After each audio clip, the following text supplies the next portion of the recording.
new environment.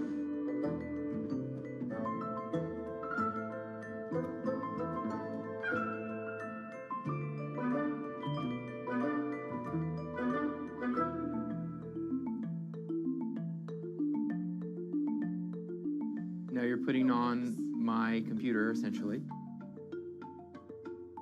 Our digital lives live on our phones. We have all of our pictures and notes and all these kinds of things. So, and why don't you write yourself a little sticky note? I like it.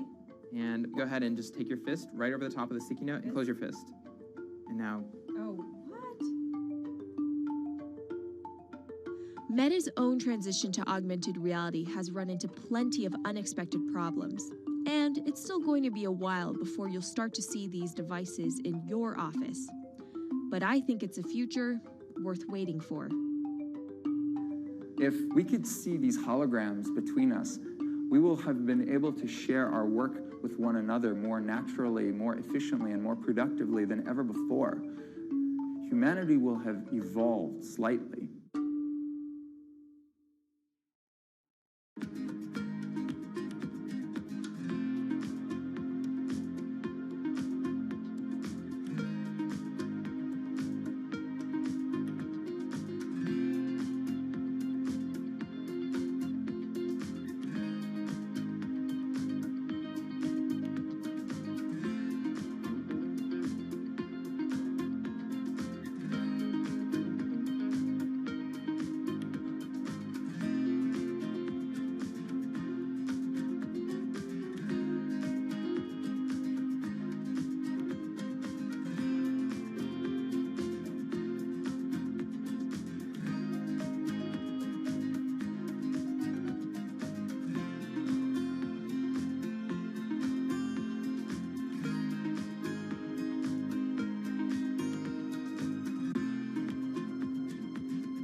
This is Hatsune Miku, Japan's sensational virtual pop star. She's released over 100,000 songs in multiple languages and performed sold-out concerts around the world. Her image has appeared in games, on TV, in car races, and is even etched on the side of a Japanese space rocket. I came for Hatsune Miku, Carlos. She's Lady Gaga's favorite digital pop star and opened shows for her in the US 3 years ago. Tens of thousands of fans attended her exhibition and live shows near Tokyo recently. 理想のアイドルっていうとどの曲でもミクはすごい綺麗に歌ってくれる。他没有缺点啊，没有任何让我们感到不开心的一些新闻。She's everything to everybody. That's probably why she's so popular. Miku's creator Hiroyuki Ito and his Sapporo-based company have been developing the virtual diva for over 10 years. 初音ミクとは、キャラクターとしてすごく、YouTube とかで検索すると、たくさんの初音ミクが出てくるんですけども、元々の、初音ミクのその原点は歌声を合成する、ソフトウェアなんです。Both the software and character are named Hatsune Miku, meaning the first sound of the future. Originally based on Yamaha's Vocaloid technology, Miku the software has a sound bank containing voice samples and a huge array of tools. You input the melody and lyrics, then Miku the character sings them.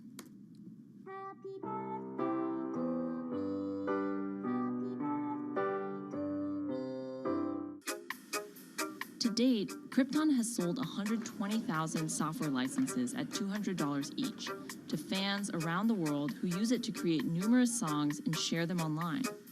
Some of the fan-created songs are chosen to be part of Miku's concerts, for which they're paid a royalty fee.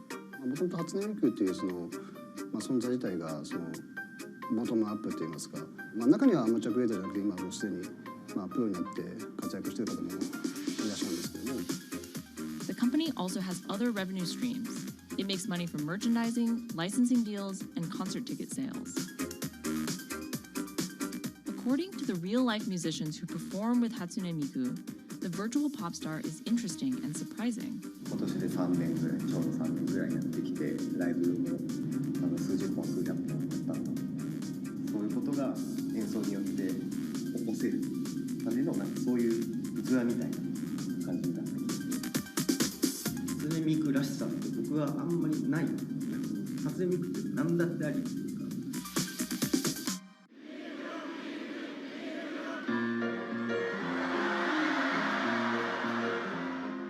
For Ito, Miku has the potential to change the way we think about music. そういう新しいそのテクノロジーによって新しい音楽のあり方っていうものを模索していきたいと思っていました。And for her fans, it goes even further. 初音ミクって魂がないので、だからみんな魂を作り上げるために存在する。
Now, there are a lot of fitness gadgets out there.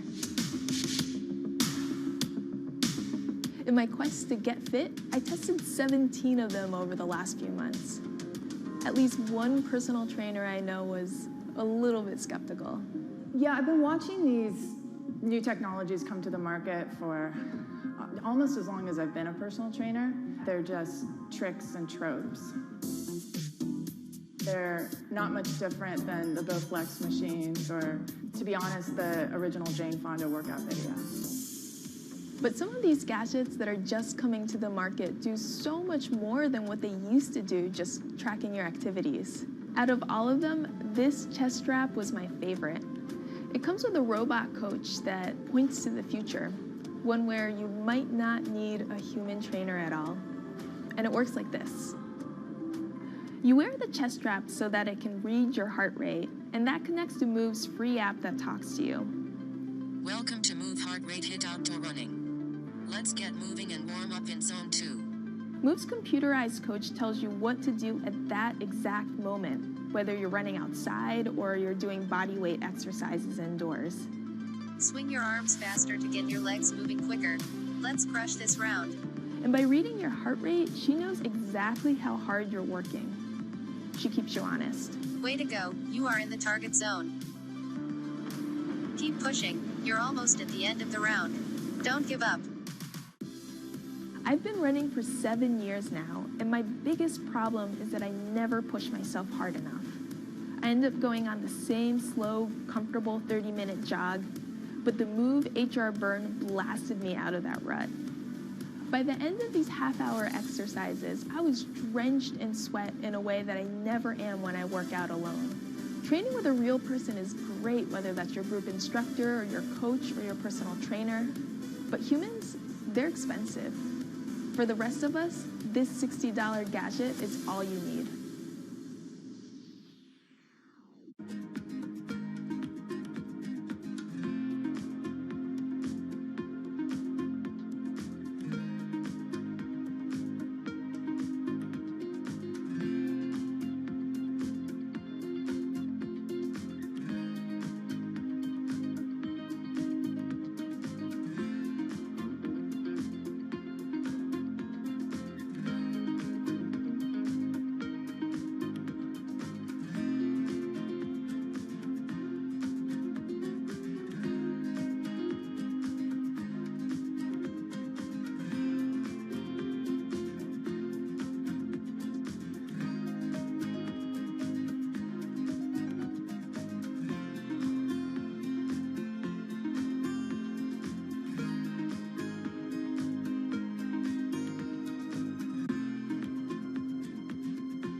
what does it take to change the world?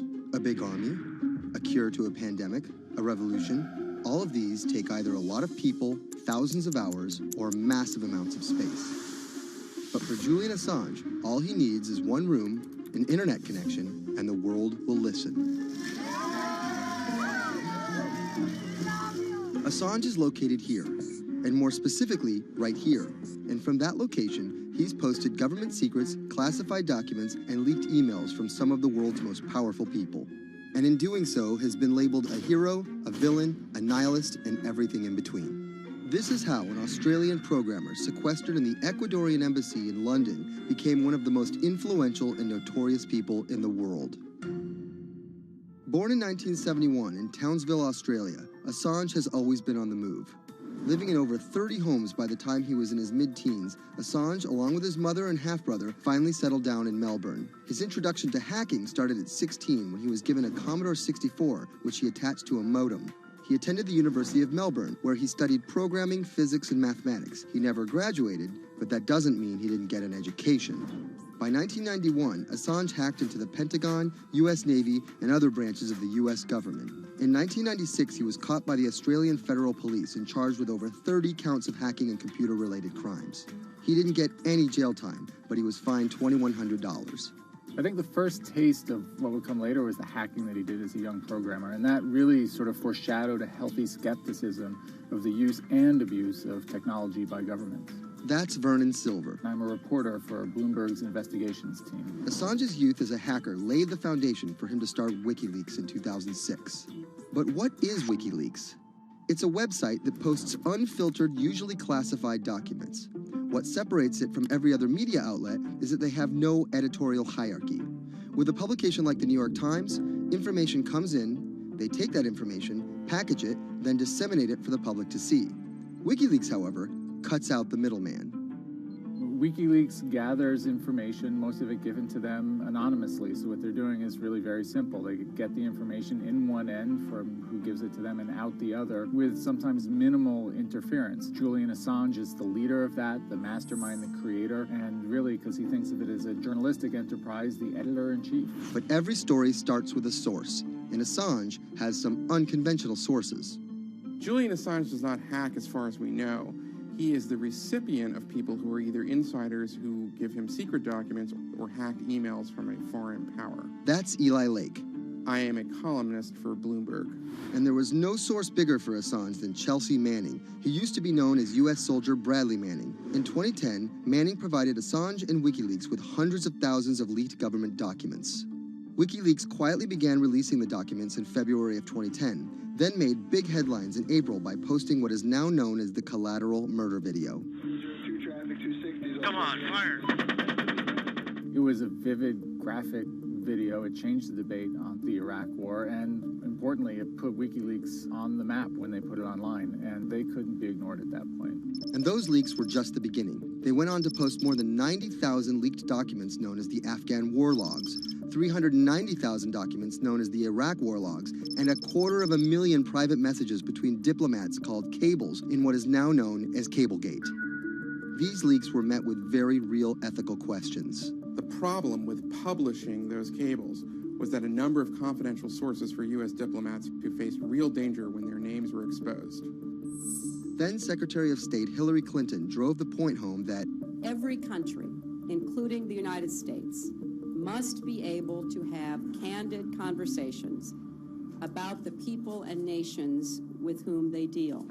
Shortly after Cablegate, the Swedish government issued an arrest warrant for Assange on allegations of rape and molestation. He claimed the allegations were fabricated to get him extradited to the United States, a claim the U.S. government denied. Either way, Assange's next move was to seek refuge in the Ecuadorian embassy, which really was the beginning of the new chapter in his life and what we're dealing with now, which is him being stuck in London. What was supposed to be an office in an embassy is now Assange's self-imposed prison to this very day. But that doesn't mean he's slowed down. Since being trapped in the embassy, WikiLeaks has released files about Guantanamo Bay prisoners, Syrian political figures, and the draft to the Trans-Pacific Partnership.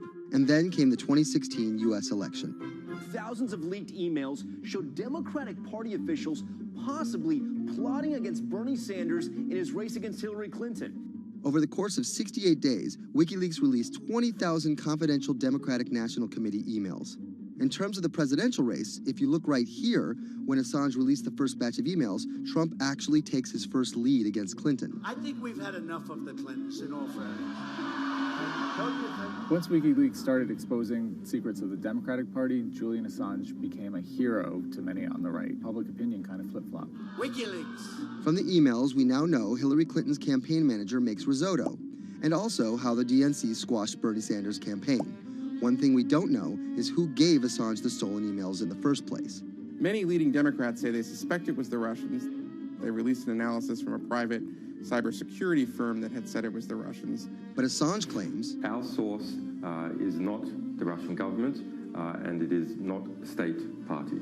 So this is where we stand today. The public still doesn't know who provided the emails to WikiLeaks. Meanwhile, Assange is still running WikiLeaks and still releasing documents. In March 2017, he started publishing documents from the CIA's Center for Cyber Intelligence called Vault 7. The CIA, the agency charged with finding and keeping our top secrets, can't keep its own secrets. As long as Assange has a connection to the world, no government secret will be too far from exposure. Julian Assange is still in the embassy. Maybe he'll leave, maybe he won't. Kind of regardless, his work has been done. He's changed the way people think about their governments, about their own secrets, about their own hackability, and really the world has changed because of him.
To expose everything you won't admit. And action. This entire video is based on a true story.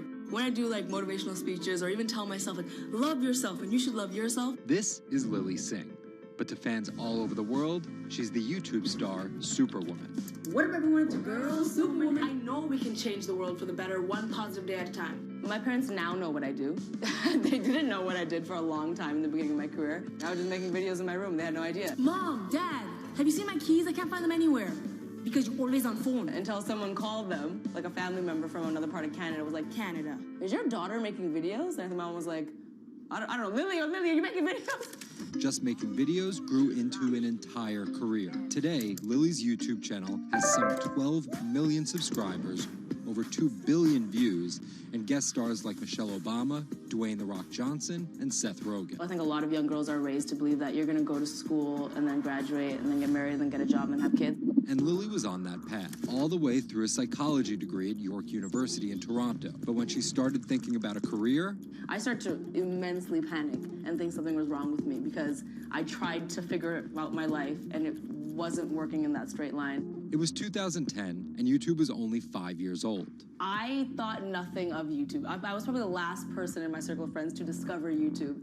And I remember when I did, I thought, this is so strange. There's people making videos in their rooms, and other people are watching them. So she figured, why not give it a shot? I one day posted a video because I was sad, and I wanted to be creative and happy. She didn't know how to edit video or write scripts, so she winged it. It was so bad and so cringe.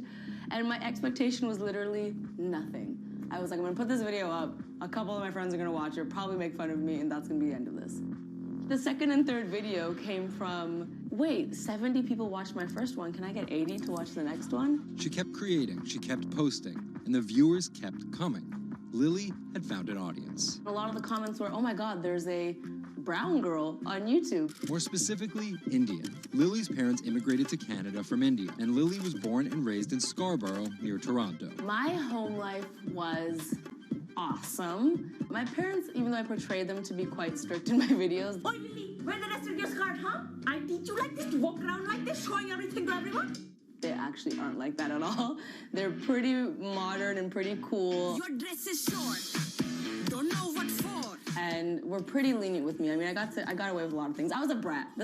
I was a brat. She had a different idea of what she wanted out of life than other kids. In a grade school graduation slideshow, her classmates said they wanted to be lawyers and doctors. And then I came up and I was like, rapper. Making out with your friends, man. But then you say that you hate hoes. I could just feel my parents being like, why? Because that's just not something women really did in the Singh family. I know there was a ton of people that weren't happy about my birth being a female, so I think, and that's some real-ish, but it's a real thing. The best thing I could have done to prove to so many people that didn't want my mom to have a daughter was to become Superwoman. What if everyone it's a girl, Superwoman? It was the name of Lily's favorite hip-hop song by Lil Mo featuring Fabulous. I love the song so much because it was one of the only songs at the time that was an empowering female song, where Lil Mo's going on about, like, I will save guys with my superpowers, and I will save girls with my superpowers, and I am the Superwoman. I thought, this name that I've had for so long that empowered me when I was younger, I'm gonna make this my screen name. Maybe this should be a new series. Superwoman didn't just burst onto the scene overnight with a viral video. It was a steady climb fueled by hard work. The moment that I thought this is going somewhere and this could be a career was the first time I performed internationally. It was in India. And it was the first time where I was truly across the world and people knew my videos. Singh has transformed herself from a bratty kid to an internet personality to a media mogul. She starred in a feature film, A Trip to Unicorn Island, in 2016. And her book, How to Be a Boss, hit the New York Times bestseller list in 2017 while she was on a 30-city international tour. Lily started out with the goal of getting millions of subscribers and financial security. Hurry the hell up! But after surpassing those goals, success has new meaning. I really come to terms with the fact that my definition of success is what's the best legacy I can leave behind. And it's not the number of views and the number of subscribers. It is the number of people that can say, this girl changed my life or changed something in my life positively.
CTE is often found in the brains of deceased athletes, military veterans, and others with a history of repetitive brain trauma.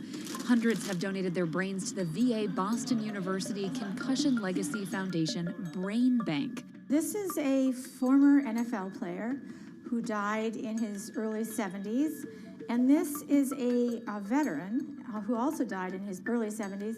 Dr. Ann McKee dissects these brains. The hippocampus and the mammillary bodies are very important for memory. I can see that they're slightly affected. McKee recently dissected the brain of former New England Patriots player Aaron Hernandez, who was convicted of murder and later committed suicide. You'll see right away that the brain is showing signs of shrinkage. You can see the crevices in the brain that you can't see in the normal. McKee says Hernandez's severe case of CTE impacted his decision-making, depression, and ability to control rage and aggression. Right now, she thinks we're underestimating how many people have CTE. We were able to distinguish between CTE and controls and CTE and Alzheimer's disease.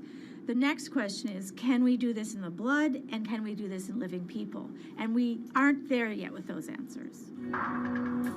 But the need for a diagnosis in the living is motivating companies such as Quanterix in Lexington, Massachusetts, to work faster on technology that could diagnose concussions and CTE in as few as 30 minutes. Kevin Rosovsky is the CEO. It's like a high-powered microscope. And so by doing that, we can see little biomarkers that you couldn't see before in the blood.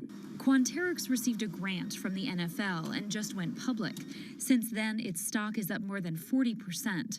The company sells a machine called Simoa for $175,000 to other biotechs, hospitals, and researchers. And for the first time in history, we're able to see brain health in blood, and that's a major breakthrough, and that's leading to less invasive testing, and we've already been able to see evidence of concussions, and there's the beginning evidence of being able to see the accumulated effect of concussions. Quanterix is also trying to detect Alzheimer's disease, multiple sclerosis, and ALS.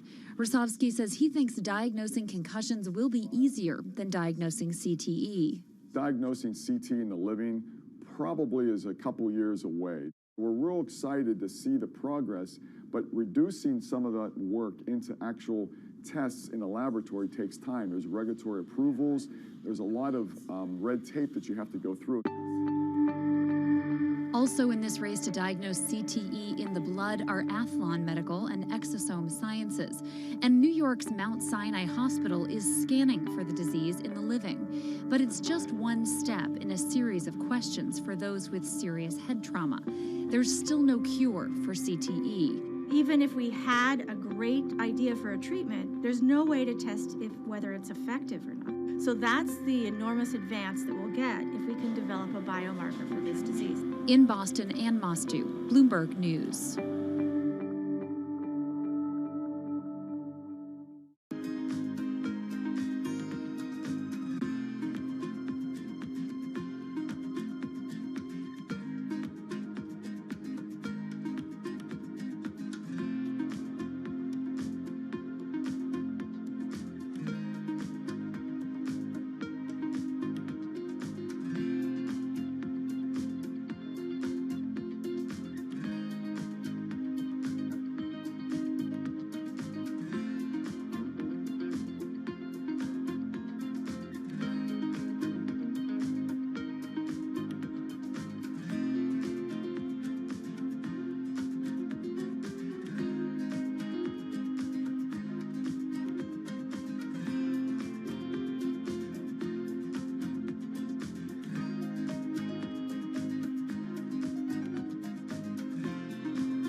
Wine is a $300 billion global industry where one person's opinion can make fortunes or break them.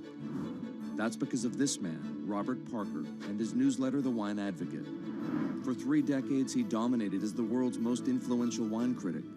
Now Parker's protege is building an empire of his own. Antonio Galloni runs Venice. Antonio, tell me, what are you trying to build at Venice? Well, at Venice, we started with the idea in 2013 of building a world-class platform. We have a database of about 250,000 professionally written reviews. On Delectable, we have 7 million user reviews. Through Delectable, we also have a partnership with Whole Foods and several other partnerships that we can't announce just yet. And when you put that all together, what we have is something that no other company in our space can even come close to. Do you think of yourself as the next Parker? Not at all. Why? Because Steve Jobs said you can't live your life trying to be somebody else. So he's one of my biggest influences, and I've never wanted to be a replica of somebody else because a replica is never as good as the original. Bob is a genius, fantastic, one of a kind. We're going to be something completely different, and I have no desire to be some version of somebody else. Different in what way? Every decision that I've made at this company is completely anathemic to what Bob did with his company. I want our writers to be partners. All of my senior people are locked into the company. They all have equity or they have a path to equity based on business results. That's something that we never had at Parker.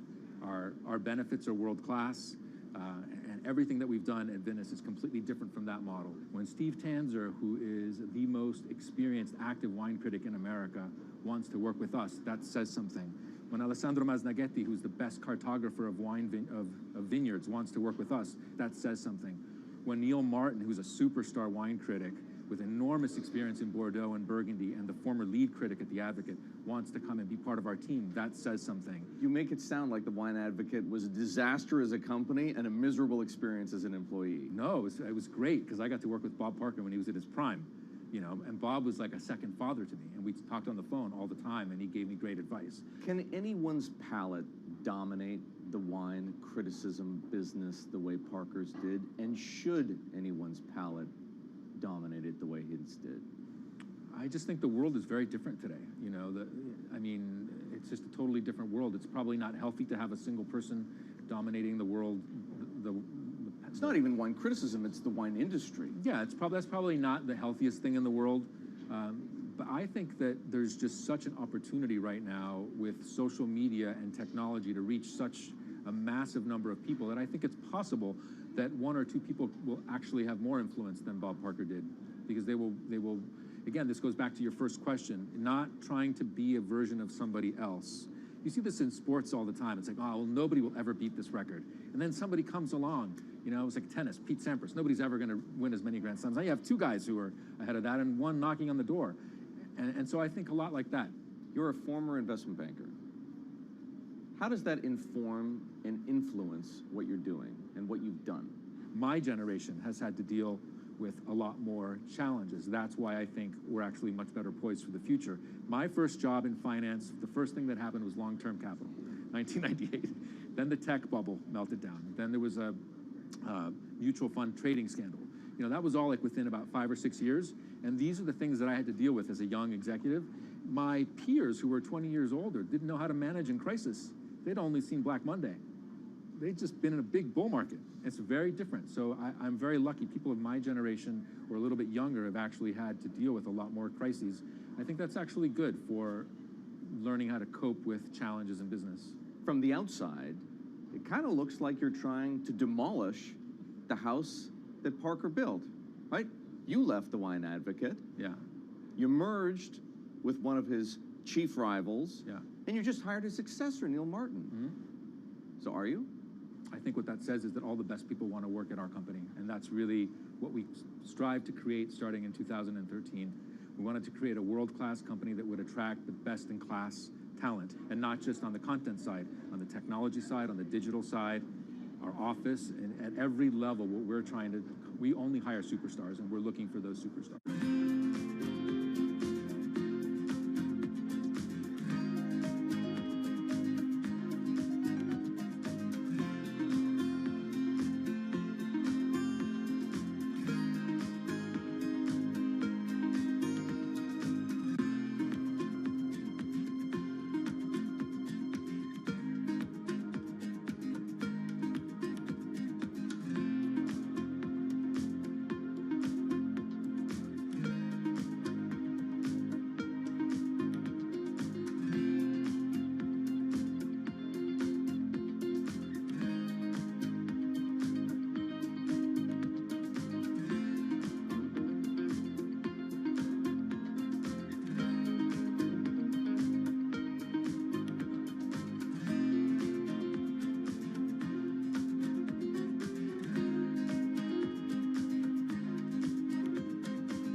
In the world of professional wrestling, there's something called a swerve. Hulk Hogan has betrayed WCW. Some examples. These tag team partners are called baby faces, or the good guys. Then one of them swerves when he super kicks his tag team partner in the head, quickly assuming the role of the bad guy, or what the wrestling world calls the heel. Are you kidding? What a despicable act that was! Or a match is almost lost when, what's that? The superstar wrestler appears out of nowhere sprinting down the aisle to save the match. That's the Warriors music! It's the Ultimate Warrior! That's a swerve. So it should go as no surprise that World Wrestling Entertainment, known as the WWE, the most popular brand of sports entertainment in the world, is prepared for any swerves that come their way. So here's the story of how the WWE learned to see the swerve coming.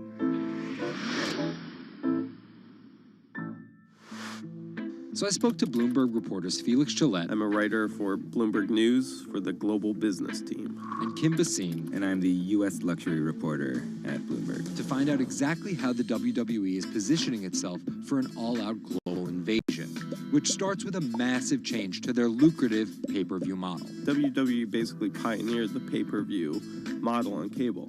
I remember as a kid, when the pay-per-view events came up, all of our friends would scramble around and try and get one of the parents to pay for it. But in 2014, they took a huge risk. They saw a little bit sooner than some of the other entertainment brands that where this whole thing was moving was away from cable and satellite television and towards on-demand streaming video apps. They made this risky decision, in essence, cannibalizing that pay-per-view model, which they had essentially built. And after some early turbulence, it's working.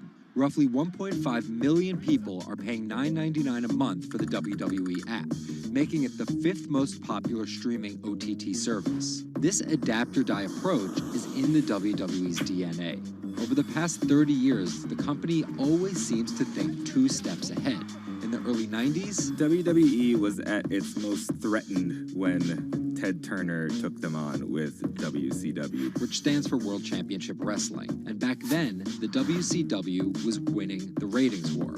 So in order to compete with them, WWE had changed its product from a family-friendly kind of cartoonish style to this really raw. That's why they called their show Raw. It was this raw style of wrestling. With violent, outrageous, reality-inspired plot lines and aggressive personas. From a 16-foot ladder! And they won that fight against Ted Turner. And they bought WCW. The early 2000s ushered in an era of testosterone-driven programming aimed at the red-blooded American male. Bra and panties matches, and people smash each other over their head with like barbed wire bats and things like that. Until 2015, when WWE fans started a hashtag #GiveDivas a Chance. Since then, WWE has hired 40 more female wrestlers, and that growing cast of female characters was part of a much larger plan. They started to try to appeal to a broader set of people. Let's attract more female fans. And after we've attracted more female fans, let's attract more international fans. They're broadening their base, and they're doing that in large part to make it more advertising friendly. And not just friendly to advertisers. They're trying to build up their fan base in China. They're trying to build up their fan base in Europe. They, already have a pretty good fan base in India. India is a place where they already have an established wrestling culture. Because of the gigantic Indian wrestler, the Great Khali. But there's still a lot of work to do. While the WWE set a revenue record in 2017, only 30% of it is coming from an overseas audience. And there's one person whose responsibility is to grow that number. The buck eventually stops at Vince McMahon, no matter what's happening within WWE. Yeah, he's a very controlling guy, and it's a very, very, very tightly scripted company. And that goes all the way down the board to big stars' entrance music. And their outfits and things like that. So with a CEO like McMahon always planning 2 moves ahead and an aggressive push into multiple international markets, a big issue is money. It's hard to do all those things simultaneously without committing a huge amount of capital to it. And that's where the WWE becomes an attractive company for buyers. Potentially, one thing that could happen with WWE is they could benefit by being acquired by a bigger technology or telecom company, an Amazon or Facebook Paramount or a 21st Century Fox. So with a market cap of $2.8 billion, the advantage of owning 100% of their own content, and a rapid consolidation spreading throughout the entertainment industry, it looks like the WWE is well positioned, even if there are swerves ahead.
Thank you very much for coming here. Thanks for having me.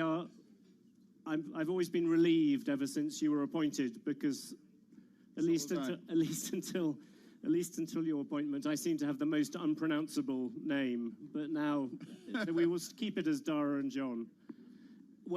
This conference is called The Year Ahead, but in your case, you are close to 6 months into the job. And I wondered what you saw in terms of the year ahead at Uber as your biggest challenge. What's the thing that you think about most when it comes to 2018? We definitely have our share of challenges at Uber. And for me, where I want to get Uber to the year ahead is a year of normalcy.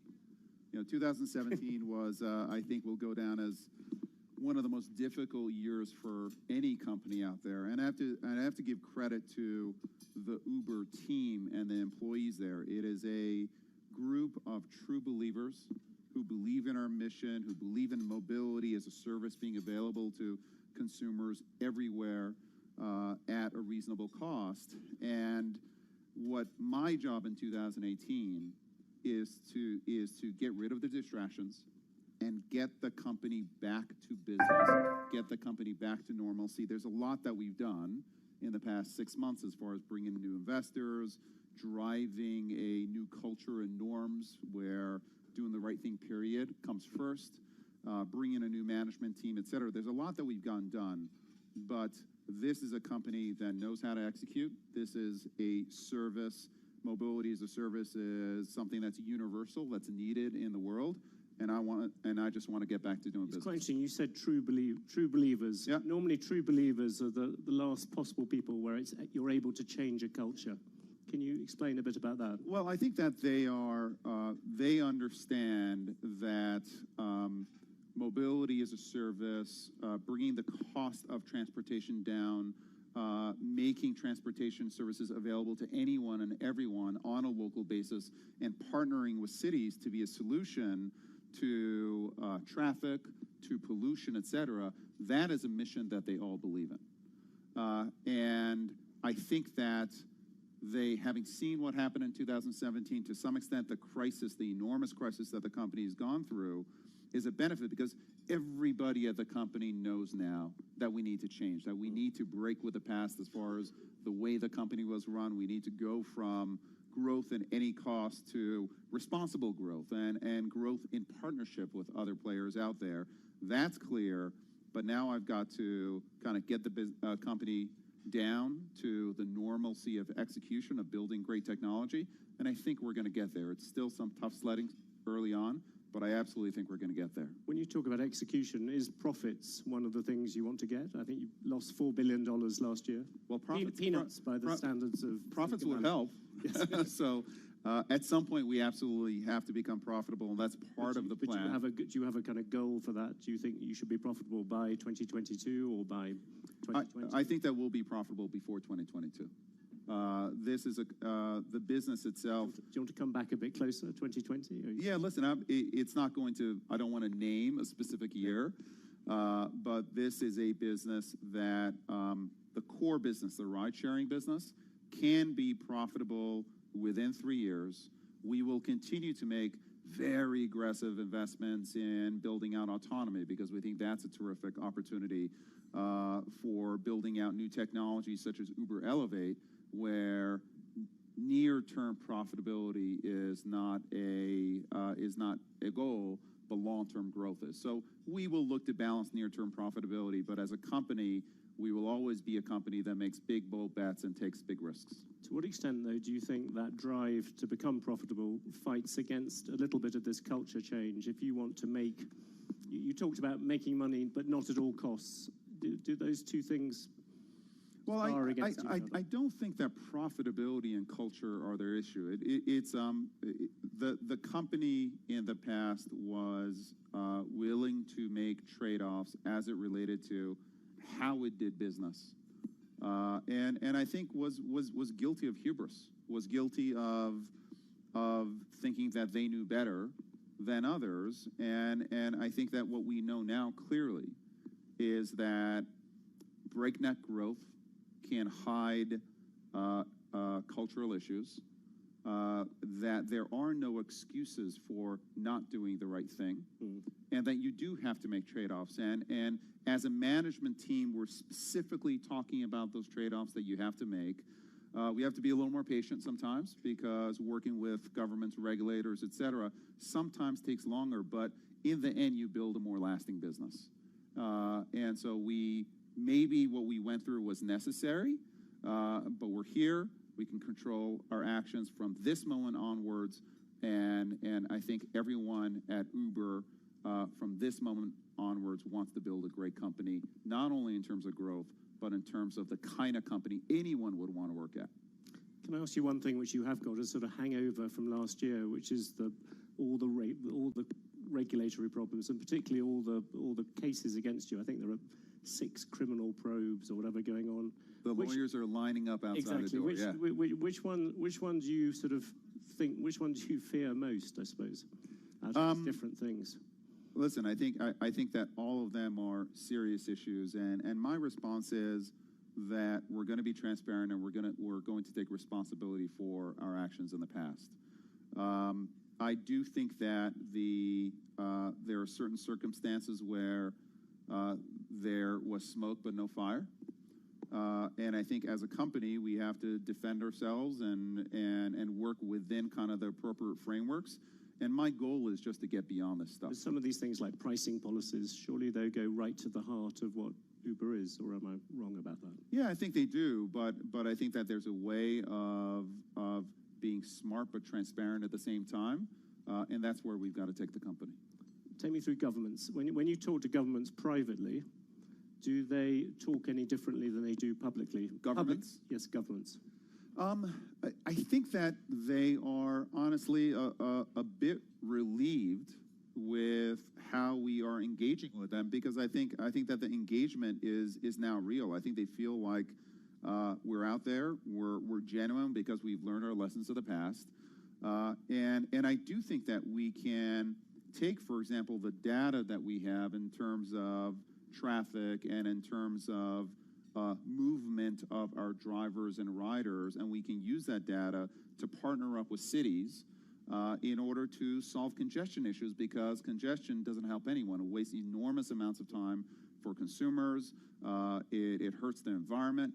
And I think that we are aligned with cities, for example, to partner with them in a fundamental way to solve these problems. And I do think that when these are conversations that a number of regulators and cities have wanted to have with us for many years, and I think we are really engaging with them at a depth that I think is going to create a real win-win going forward. Do you think you were too confrontational on this before? Yeah, I do. I think that the company was pushing growth. And listen, any innovator, to some extent, the innovation is about questioning past kind of present practices. It's about breaking things, the Facebook breaking things. We just went a step and a half too far. And what I want to keep, hopefully, is the best of both worlds, which is this spirit of innovation, the spirit of can-do, et cetera, but the responsibility of partnership. We don't know better than you. We're actually going to work with you, of actually having dialogue and respect for our city partners, for regulators, and then continuing to take risks and continuing to do daring things. And I think we can accomplish that. Imagine this audience here is a collection of mayors or a collection of city officials, and you want to depict, this is the Year Ahead conference, depict what the years ahead in this thing are going to be like. How far is driverless cars going to go? You talked just a few days ago about the idea of there being flying cars in 10 years' time. Can you just give a description of what you think transport is going to look like? Well, I think that we think there are three keys to transport and where the industry is going: autonomous, electric, and shared. And I think all three are necessary in order to get to the next level of city planning, et cetera. There are many cities where up to a fifth of the space taken in these cities is taken by parking and storing these cars. And so I do think that you need autonomous, you need electric, and you need shared. And I do think it's going to take some time. True autonomy for every single use case is some ways away. What we bring to bear is our developing autonomy, and we will have autonomous cars on the road, I believe, within the next 18 months, not as a kind of a test case, but as a real case out there. And over a period of time, we're going to bring autonomous transportation and feather it in with the non-autonomous transportation with drivers. What does feathering in mean? Feathering mean to a layman like me? Crashing. Yeah, feathering in means if you're, for example, in Phoenix, and you make a request to go from A to B, which is what you do with Uber, there will be 95% of cases where we may not have everything mapped perfectly, or the weather may not be the right weather, or there may be an accident on the road, or you may not have 2 or 3 ways of getting from A to B, where you may say, you know what, that's not an autonomous use case. We're going to send a driver to pick that person up. For 5% of cases, everything is going to fall into place. And we will send an autonomous car. The user will be able to pick, do you want, this autonomous car, yes or no? And we'll be able to service that A for B. That 5% is going to go to 10 and 15 and 20 as our computers and our algorithms learn more and more about what it takes to drive in a city in a real life situation. And every minute of every day, that driver, that computer is going to get better and know Phoenix better and better and better. And in 5 years, we'll have the perfect driver in Phoenix. We will have to retrain that driver in every single city. We're going to have to build out 3D maps of these cities. And it will take time, but over a period of time, you essentially have a driver who becomes the perfect driver. It'll take 10 to 15 years, but that's the feathering in that I'm talking about.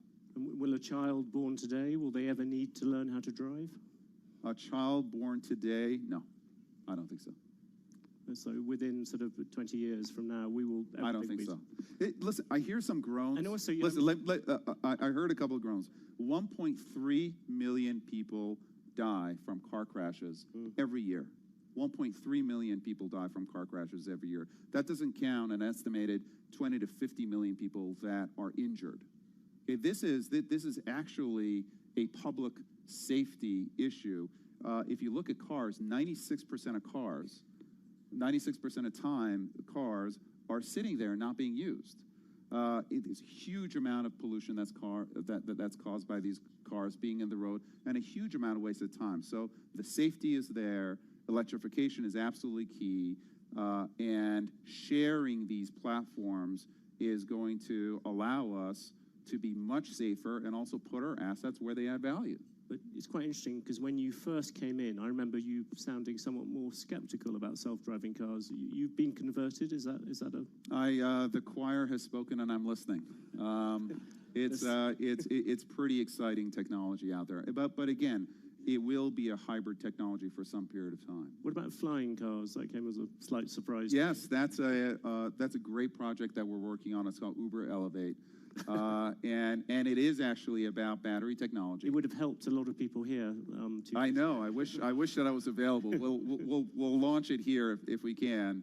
But battery technology is allowing us to have multiple rotors on planes, or helicopters, if you want to call them that. These rotors that are much smaller will be much quieter than helicopters are. Much quieter, much safer. If you add sharing into the equation, you can actually get the economics of going from A to B. We think within 5 to 7 years to a place where normal people would think about taking these flying cars. That'll be the beginning, and then it's about scaling. And we're working with a number of partners right now. Do you think the regulation on flying cars, I've heard some proponents of it argue that it might be easier than it has been on driverless cars, because driverless cars, you have to deal with existing roads, existing everything. Flying cars, essentially you're going into unconquered space.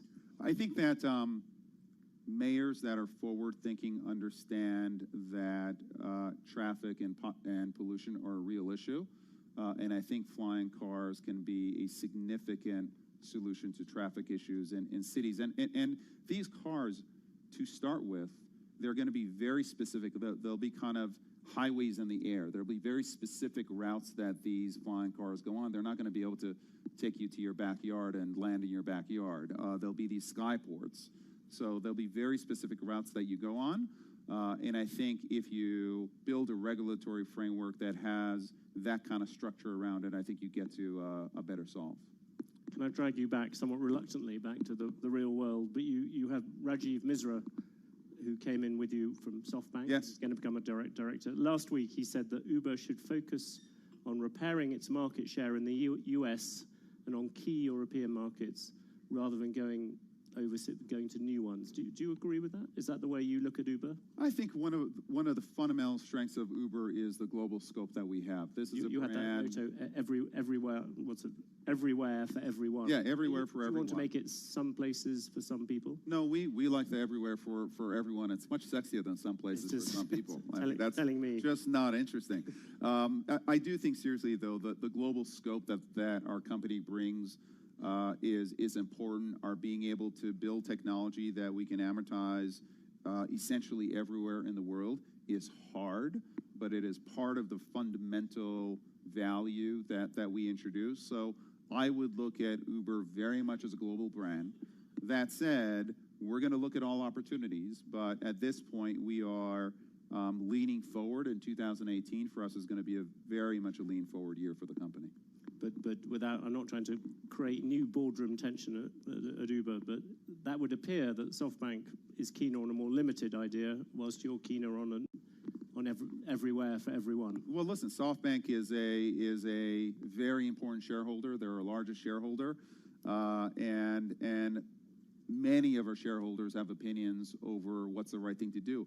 Ultimately, the governance of the company is going to be at the board, and we'll have those discussions at the board, and we'll set our long-term strategy, and then execute on it. One of the things which Uber played, perhaps not very fortunately, a role in was the whole sexual harassment questions and everything to do with that.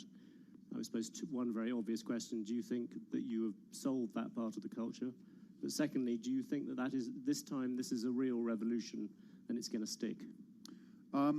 I think that what was happening at Uber was serious, and I think that while what Uber went through was difficult, I think the Susan Fowler blog was probably one of the best things that happened for Uber, and it certainly started a movement that's an incredibly important movement of the company. I'd be reticent to say that it's solved. Yeah. But it's not an endemic issue within the culture of the company, and I think the company has learned, and I think the company took very harsh and appropriate steps to make sure that kind of behavior is absolutely clear, that kind of behavior is not accepted in any way, shape, or form of the company, regardless of where you are, regardless of if you're a great performer or not.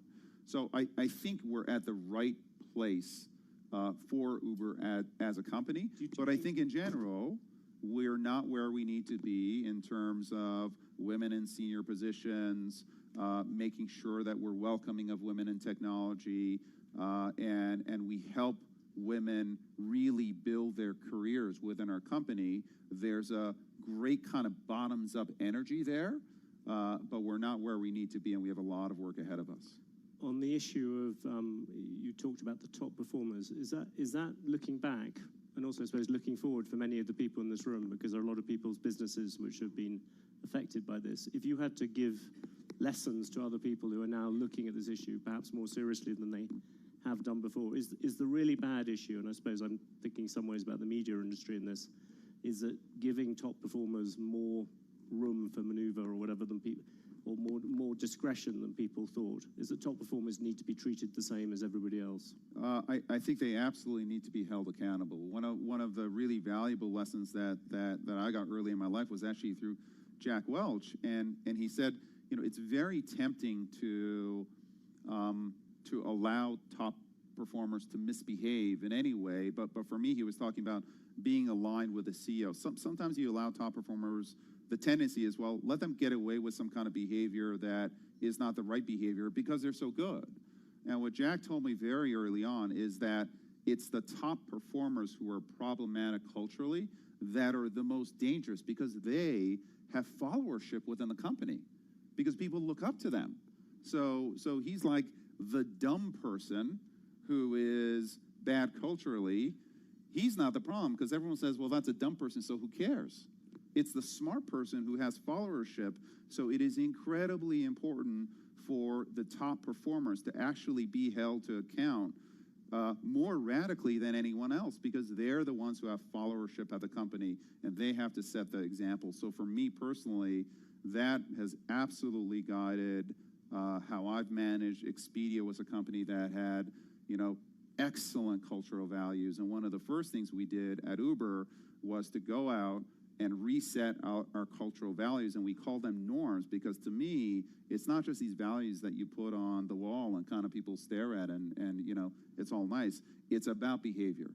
And we set out to change behavior at Uber, and I think that the company was thirsting for it, and we are starting on a path, and I believe it's going to be a positive path. An inevitable question, I hope you won't regard it as a cheap shot, but you talked about smart people who have followers throughout a company. I mean, Travis would seem to be the epitome of that sort of figure. Is that do you think of him as being in that category of people that Jack Welch was talking about? I think, listen, Travis was the CEO of the company, and he had incredible followership, and he was held to account, right? I mean, he's no longer the CEO of the company, and he's a board member. He's a big investor, and so he's absolutely going to play a part on the board. But we've also been very clear as a company that we do have to make a break with the past, with how we behaved as a company. And to some extent, with the new CEO being a very different kind of a CEO. So in the end, you have to be held accountable, and I think that Travis was held accountable, and at this point, he's a board member and a constructive one at that. If you look around the world now, where do you see the next competitors to Uber? You've obviously got Lyft breathing down your neck. Yes, yes.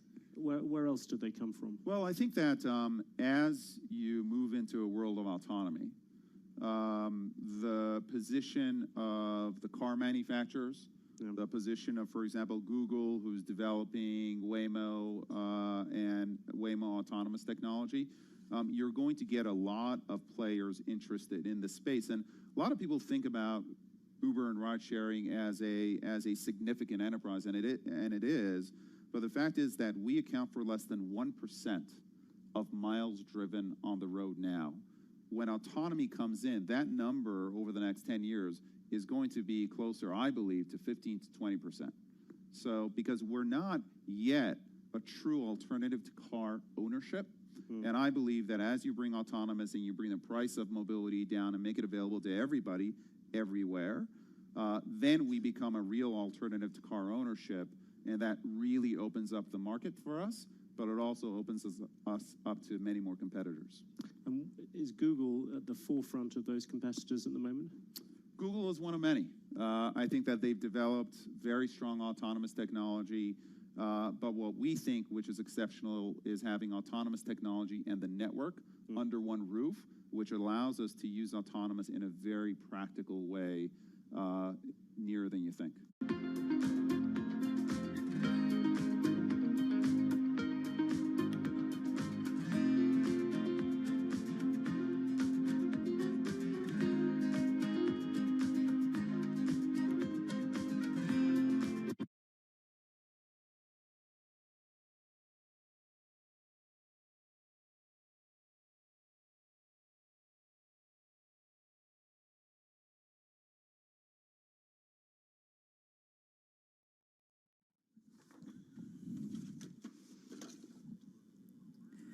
So live from our homes in New York and New Jersey, streaming on YouTube, he is back. We're talking about Jason Kelly. It is Tuesday, August 18, 2020. And Jason, you're back, but some things never change. We've got stocks, climbing back towards records. Yeah, nothing really changed while I was gone. Had a little bit of time off. You and Alex Steele, it sounds like you were, as predicted, like a house on fire. It was a lot of fun. We missed you, though. But great to have her, definitely joining us over the past week or so. But lots to talk about. And Jason, what's interesting is we're starting to talk a lot more about the election and how different things impact the financial markets, including a super smart story in the magazine that's going to give us kind of a new lens for looking at this, what many say is a disconnected market. Yeah, I love this story. We're going to hear from Joel Weber and one of the authors about it because it gives you, as you say, sort of a new lens to think about what the recovery looks like and why this market may be a little bit disconnected from the reality you and I are facing every day. Yeah, absolutely. All right, lots to come over the next 4 hours, and so glad to have Jason back. Let's, though, get a check on those markets. Let's check in with Doug Krisner. Hey, Doug. Hey, Carol and Jason, welcome back. So we have kind of a tug of war here between Chevron on the negative side and Amazon on the positive side. It's created a bit of a mixed picture, but suffice it to say that in the broader and secondary markets, we are at record levels, with the S&P up 0.3%, NASDAQ comp higher by 0.6%.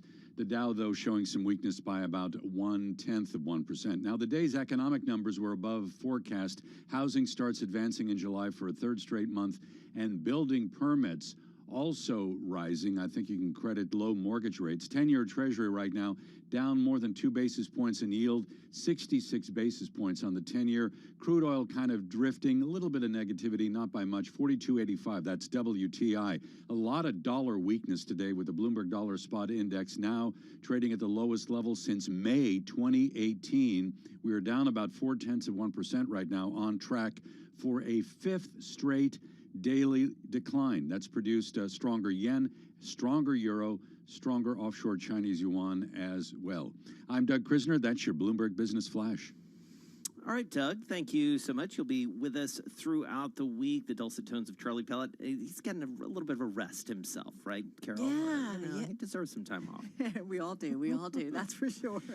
You want to set the Business Week agenda? Let's do it. Let's do it. Let's do it because there's lots to talk about. Michael McGee with us, international economics and policy correspondent at Bloomberg News. He's back in our Bloomberg Interactive Brokers studio. I got to see him face to face yesterday. That was so great. It was great. I got to say, First it time in felt months. long time. Although you've been there around the clock, covering everything that's going on. Dave Wilson also with us, stocks editor at Bloomberg News on the remote access from New Jersey. Mike, let's kick it off with you because we did get some economic news, and I think we're all kind of trying to find, what kind of visibility this gives us about some of the longer-term economic trends.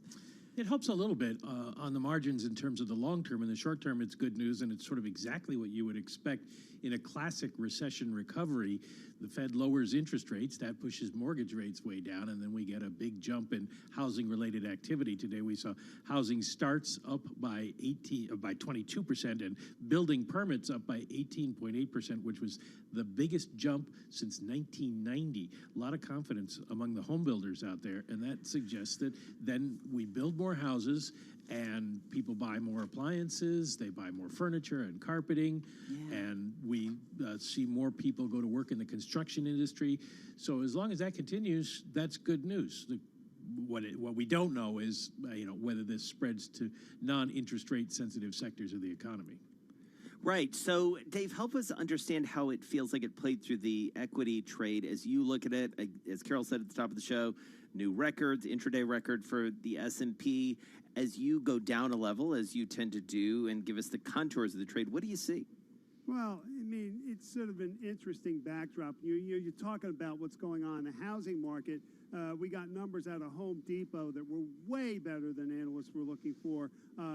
Sales at stores open more than a year, up almost 23.5% in their second quarter, and yet the stock's down. I mean, there's concern about how things unfold from here. You're seeing it in Walmart, which is lower, and you're especially seeing it with the department store chains. Kohl's down 16% in the wake of their results, which didn't go over well because they saw signs of a slowing in sales growth in June. Back to school season isn't going so well, and they're concerned about the second half. So that really speaks to where the consumer is at this point. And, on the flip side of that, Doug Krisner mentioned Amazon.com. I mean, that's where the growth is. Kohl's had a 58% increase in online sales last quarter. And so that was a bright spot in a report that didn't go over so well. And, of course, that's Amazon's business. So, they're up, and the brick-and-mortar retailers are taking yet another hit here. So, what we're seeing is certainly a continuation of what's been going on for years in that regard.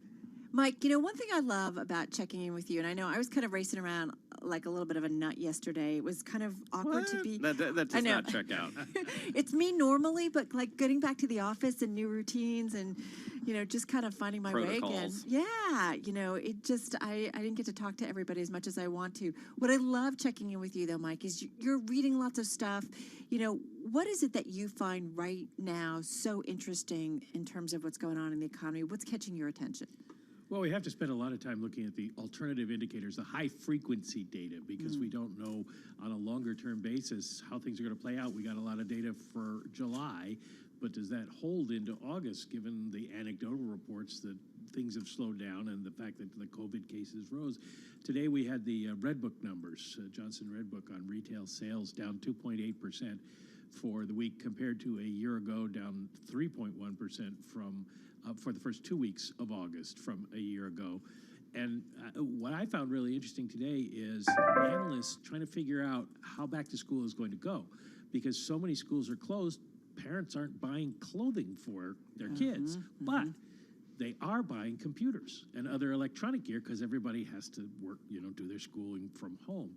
So we may see a real change in the mix. Not sure the dollar value, how it'll all shake out in the end. But this is the kind of thing that this whole pandemic has forced on us. As a parent of a 17-year-old girl, and when my daughter's like, Ma, I think I need some new shirts. And I'm like, okay, but you're not going to be at school that much. And you wear a uniform.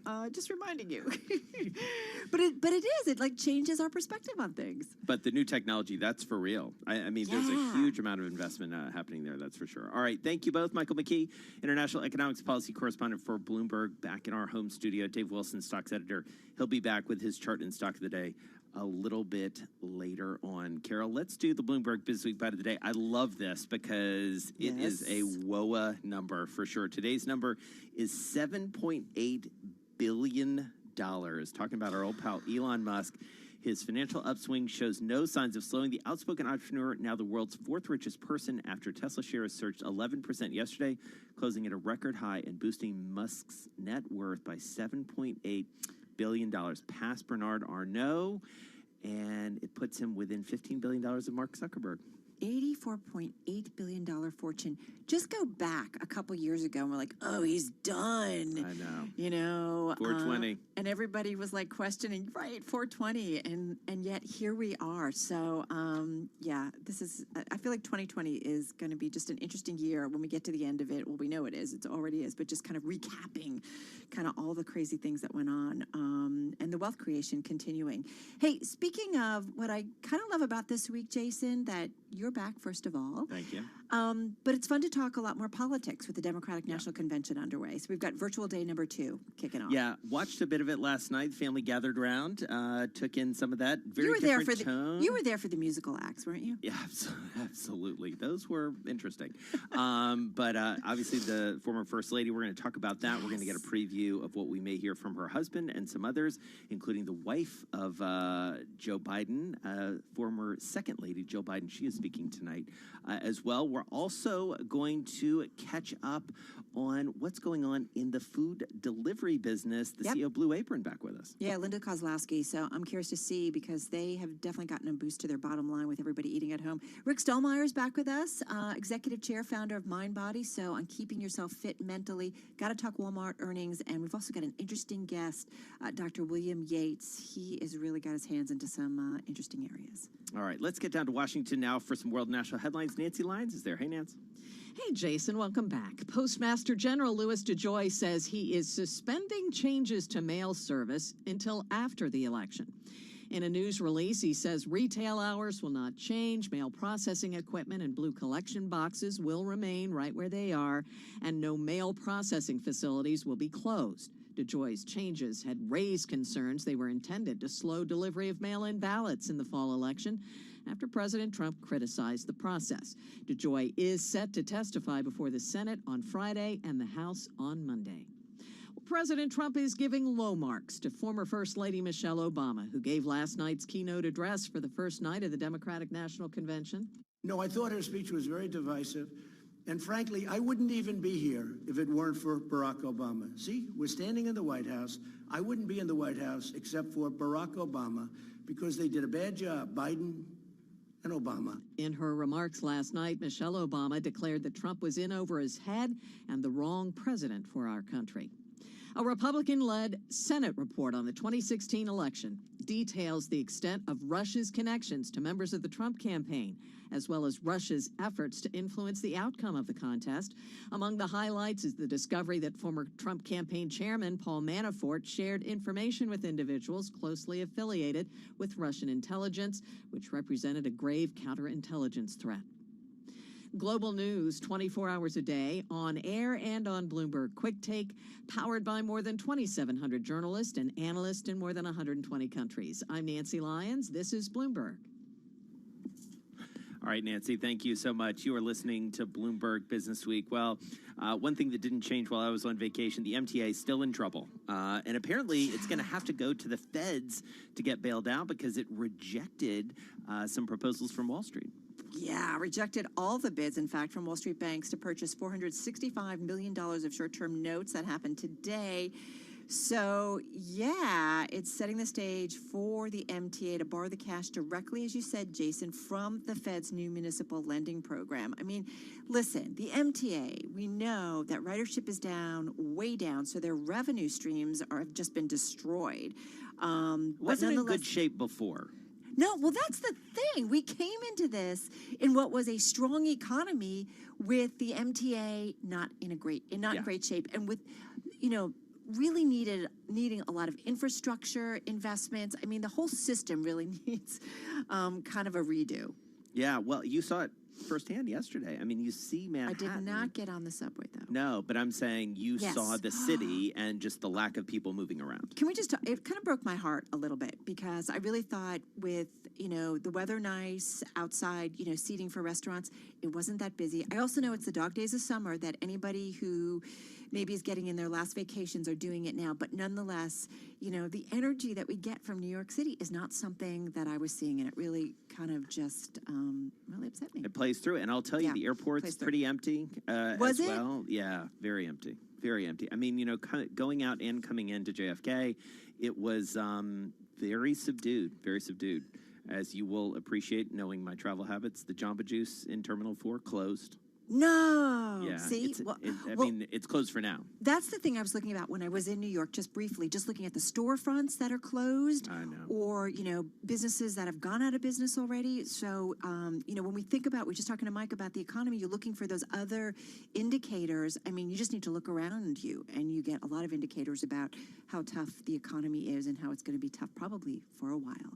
You're listening to Bloomberg Business Week, and this is Bloomberg.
For much of the day, the Dow has been stubbornly held below water. Right now, we're off about 0.1%. Elsewhere in the equity market, we are extending record highs for both the S&P and the NASDAQ Composite.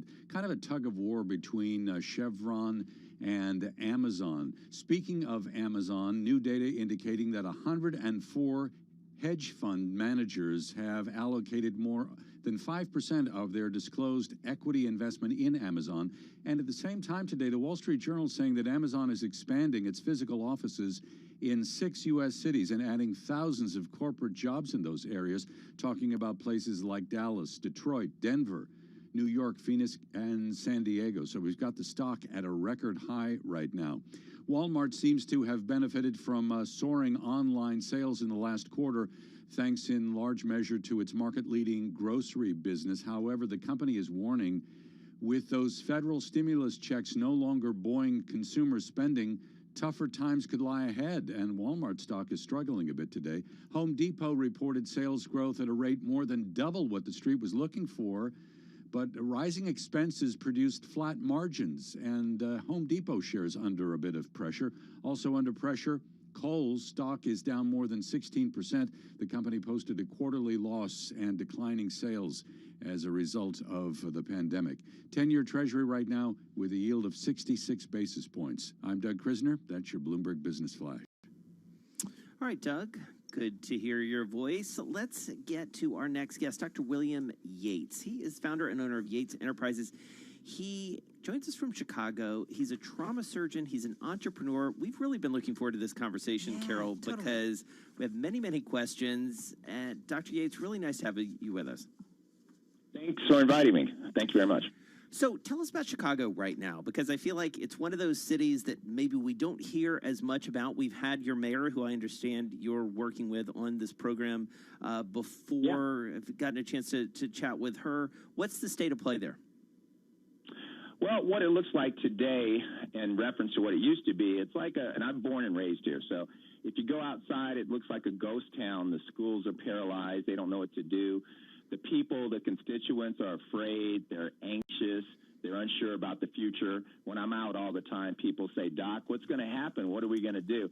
Not to mention it's an economic catastrophe here. The Tribune just wrote an article, 4,000 small businesses have gone out of business. And they expect a lot more to go out of business, even with all that stimulus check money. And, of course, one of the good things I see that's come out, the digital dependence is, like, increased, which has made, remote work better, telemedicine and e-commerce is kind of flourishing. But other than that, it's pretty much bad news, I would say.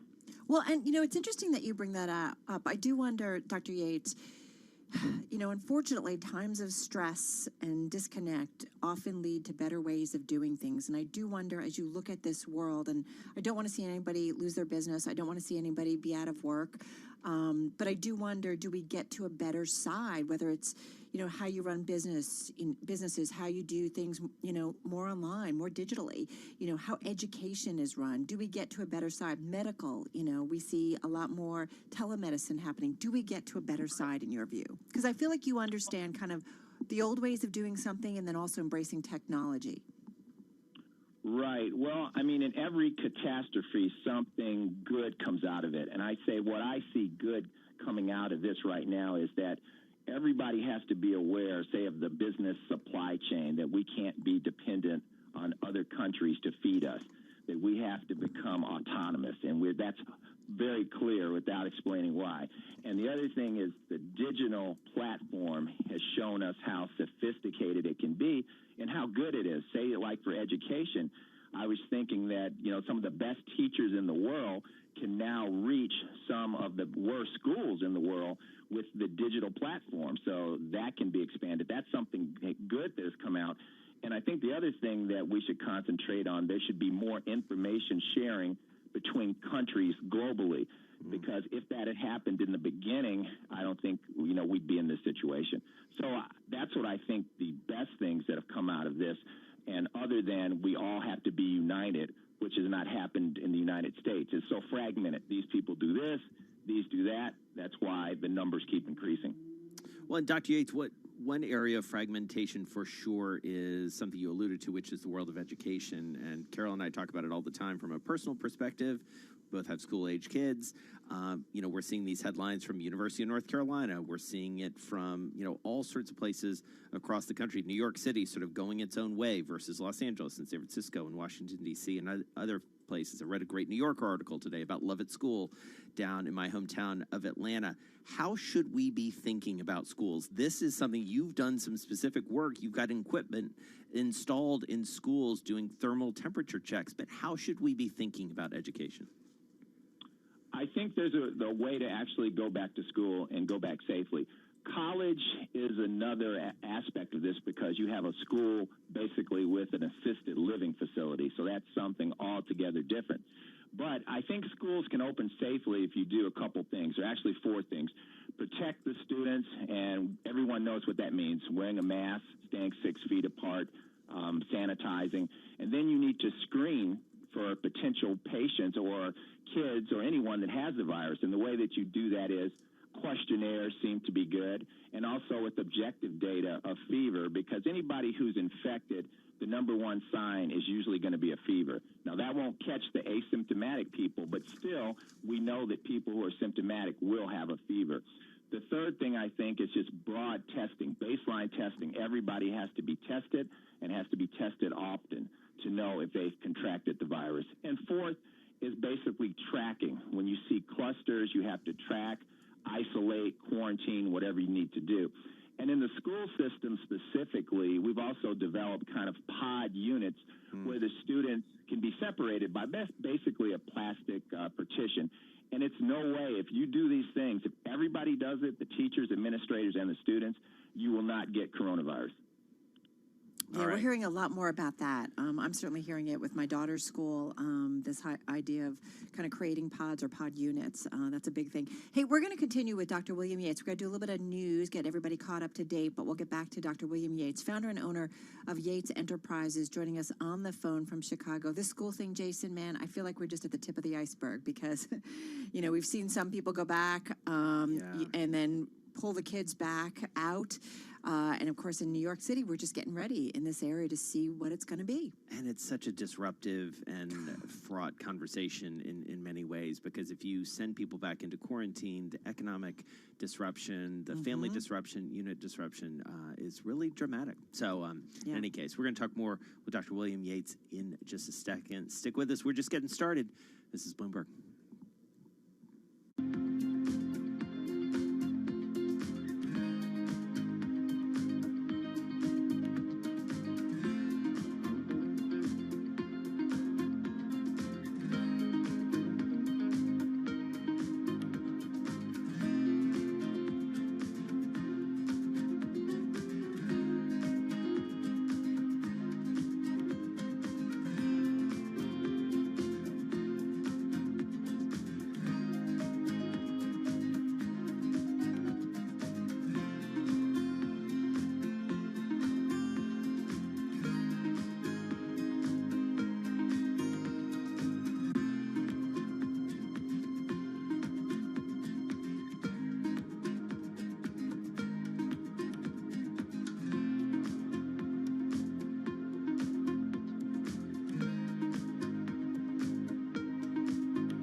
Coming up, we're going to continue our conversation with Dr. William Yates out in Chicago. So much more to talk to him about.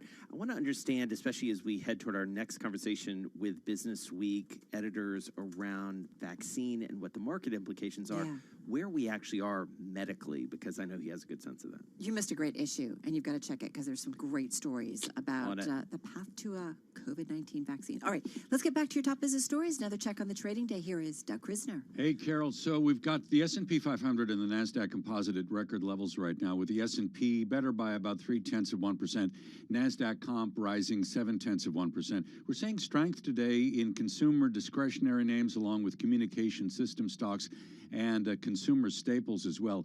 Have to talk about Amazon. Shares that are at a record high today. New data indicating that 104 hedge fund managers have more than 5% of their disclosed equity investment in Amazon. Ride-hailing firms, Uber and Lyft, we know that they're under pressure to classify their freelance drivers in California as employees, but now the companies are looking at another option, licensing their brands to operators of fleets, vehicle fleets in the state. This is kind of like a franchise model. Uber shares trading up by more than 1%, and Lyft is rising by about 2% right now. Want to talk, too, about Oracle. The company is weighing a surprise bid for a part of TikTok's business. Oracle shares up by more than 1.8% right now. We are told Oracle has made a preliminary approach to other parties. Now, that would include the venture capital firm Sequoia Capital. Essentially, Sequoia would be a partner in a bid for TikTok's U.S. operations, along with the operations in Canada, Australia, and New Zealand. And obviously, it would rival what Microsoft wants to get into in terms of a race to acquire TikTok, that viral video streaming app. So we see gains, as I mentioned, in the broader and secondary market, but the Dow is under a little bit of water here, down about 0.1%. Chevron leading that decline. Chevron shares off about 2% right now. A little bit of weakness in oil, not by much. 42.85 in WTI, and a 10-year Treasury yielding 66 basis points. I'm Doug Krisner. That's your Bloomberg Business Flash. All right, got it. Thank you so much, Doug. You are listening to Bloomberg Business Week on this Tuesday. Carol Master, along with Jason Kelly, want to bring back Dr. William Yates, founder and owner of Yates Enterprises, former trauma surgeon. He's joining us on the phone in Chicago. So I got to say, it was fascinating reading about your background. Tell me how you came to be a trauma surgeon or tell our audience, since I've already read a little bit about it, tell our audience about how you went from being a trauma surgeon to creating this company and why you decided to focus on, these various devices, whether it's metal detectors or whether it's, being able to take temperatures. Tell us a little bit about that progression. Well, as a trauma surgeon, I just became irritated with hearing over and over again about mass school shootings and violence and all the pain that it causes on the back end and the front end. So I always felt that a simple solution was being missed, such as metal detectors just being deployed in schools, open areas, municipalities, and the like. So what I did was I started a company, partnered with the manufacturer, started distributing metal detectors, X-ray equipment to different schools, anybody that would listen to me about the effectiveness of this equipment, because I strongly believe that it prevents violence as well as deters violence. To have violence, you have to have opportunity. And where this has taken me, since I had metal detectors, I was always working on infrared thermal scanners to combine it with the metal detector, and we were working on this in December before I even heard of COVID. So coincidentally, it became a big deal with COVID because in the airports in Asia, they have a combination unit where you detect metal on the body as well as read your temperature. So I started developing that product as well to bring it here to the United States, one, to screen for COVID and just make sure that the country did not become paralyzed, and again, just to prevent a catastrophe. So that's how the timeline went. Dr. Yates, I think there's a lot of our listeners saying, yeah, I get that. That makes sense where you could do metal detection as well as thermometers, considering the world that we're living in. What about privacy concerns? I mean, are we ready for it as a society globally, and certainly here in the United States, for wherever we go, we're kind of getting our temperature checked, and we're also looking to see if maybe you've got a gun on? Yeah, well, it all comes down to risk versus reward. And we know that the EEOC as well as HIPAA have relaxed all their requirements during this time because it's so much, when you have, say in Chicago, you have hundreds of thousands of people have died, more than the population of Green Bay, Wisconsin. When you have so much to lose, is it really too much an invasion of privacy to get one measurement on a person that really, if you think about it, is not that invasive? There are more invasive things that you can do that I think would bring up privacy concerns. But I don't think that the information that you glean from getting a temperature reading compared to what you can prevent, it's well worth it. So, Dr. Yates, as people chat with you, they call you up, what's the question that they're asking? What are the questions that they're asking you as a doctor? Is it all about a vaccine? Is it living with this disease? Like, what's the best advice you give people here in August 2020? We don't have a vaccine. We're trying to get back to school. What's the best advice you give people? Well, I would say, I guess the most questions that I get asked, number one, are about how long this is going to last, and is a vaccine going to be a panacea? You know, I get asked that every day. And the way I answer that is that the pandemic is going to be here for a while, because if you consider, well, this is a worldwide problem. So you have billions of people that would have to receive a vaccination before we would even consider things like a cure. And then you put on top of that, say in the United States, a lot of polls are showing that up to 50% of people are saying they wouldn't take the vaccine even if it came out because of various reasons. So the vaccine in itself, a lot of people are thinking, yeah, it's going to be a win, but it's not going to be a magic trick. So my point being that all these things we're doing, because COVID and other things like COVID are going to be around for a long time, the protection, the screening, the testing and tracking are going to be here for a while, and maybe we won't be in large crowds. Maybe we won't be able to eat out like we used to. Things will change, but the vaccine's not going to be a magic trick. I think what a lot of people don't talk about is I think there needs to be an acceptable treatment for COVID. If you think of things like AIDS, we don't have a vaccine for AIDS, but we have a treatment for AIDS where people just don't drop dead from this disease. I think we also need to develop a treatment as well as the vaccine, so all these people who don't take the vaccine don't ruin it for everybody else to keep the virus going. All right. Well, really interesting thoughts and great insights. We really appreciate it. Dr. William Yates, founder, owner of Yates Enterprises. He's an entrepreneur. He's a trauma surgeon working this problem from a lot of different angles. We really appreciate his time joining us on the phone from Chicago, Carol. Yeah, coming up, I feel like I'm going to have him come back, right, and just talk a little bit more about what they're doing, because I just feel like our world is changing, and we're just going to get used to these kind of different kinds of checks. All right, let's get back to world and national news headlines. For that, let's turn things over to Nancy Lyons in D.C. Hey, Nance. Hey, Carol. Postmaster General Louis DeJoy says he is halting all changes at the U.S. Postal Service until after the election. He's come under criticism for the removal of high-speed sorting machines and elimination of overtime that have led to a slowdown in mail deliveries ahead of the election. Vanita Gupta is the head of the Leadership Conference on Civil and Human Rights. She spoke with Bloomberg. It has come after immense pressure, I would say, not just from state attorneys general, certainly Congress signaling both houses that they were going to hold hearings, calling Mr. DeJoy to testify on Friday and then on Monday, but also the immense public pressure coming from all parts of the country. In addition to the pressure from the public and Congress, multiple states have filed suit to ensure the integrity of the electoral process. Well, President Trump is ready to issue another pardon, this time to someone arrested nearly 150 years ago. Bloomberg's Amy Morris reports. President Trump says he will pardon Susan B. Anthony, a leader in the women's suffrage movement. She was arrested for voting in 1872 when only men were allowed to vote. The president says he will grant her a full and complete pardon on this 100th anniversary of the ratification of the 19th Amendment, which gives women the right to vote. The president's action comes as his support has been eroding among suburban white women in battleground states. In Washington, I'm Amy Morris, Bloomberg Radio. The Senate Intelligence Committee is out with the report into election interference. It concludes the Kremlin launched an aggressive effort to sway the 2016 presidential contest on behalf of Donald Trump.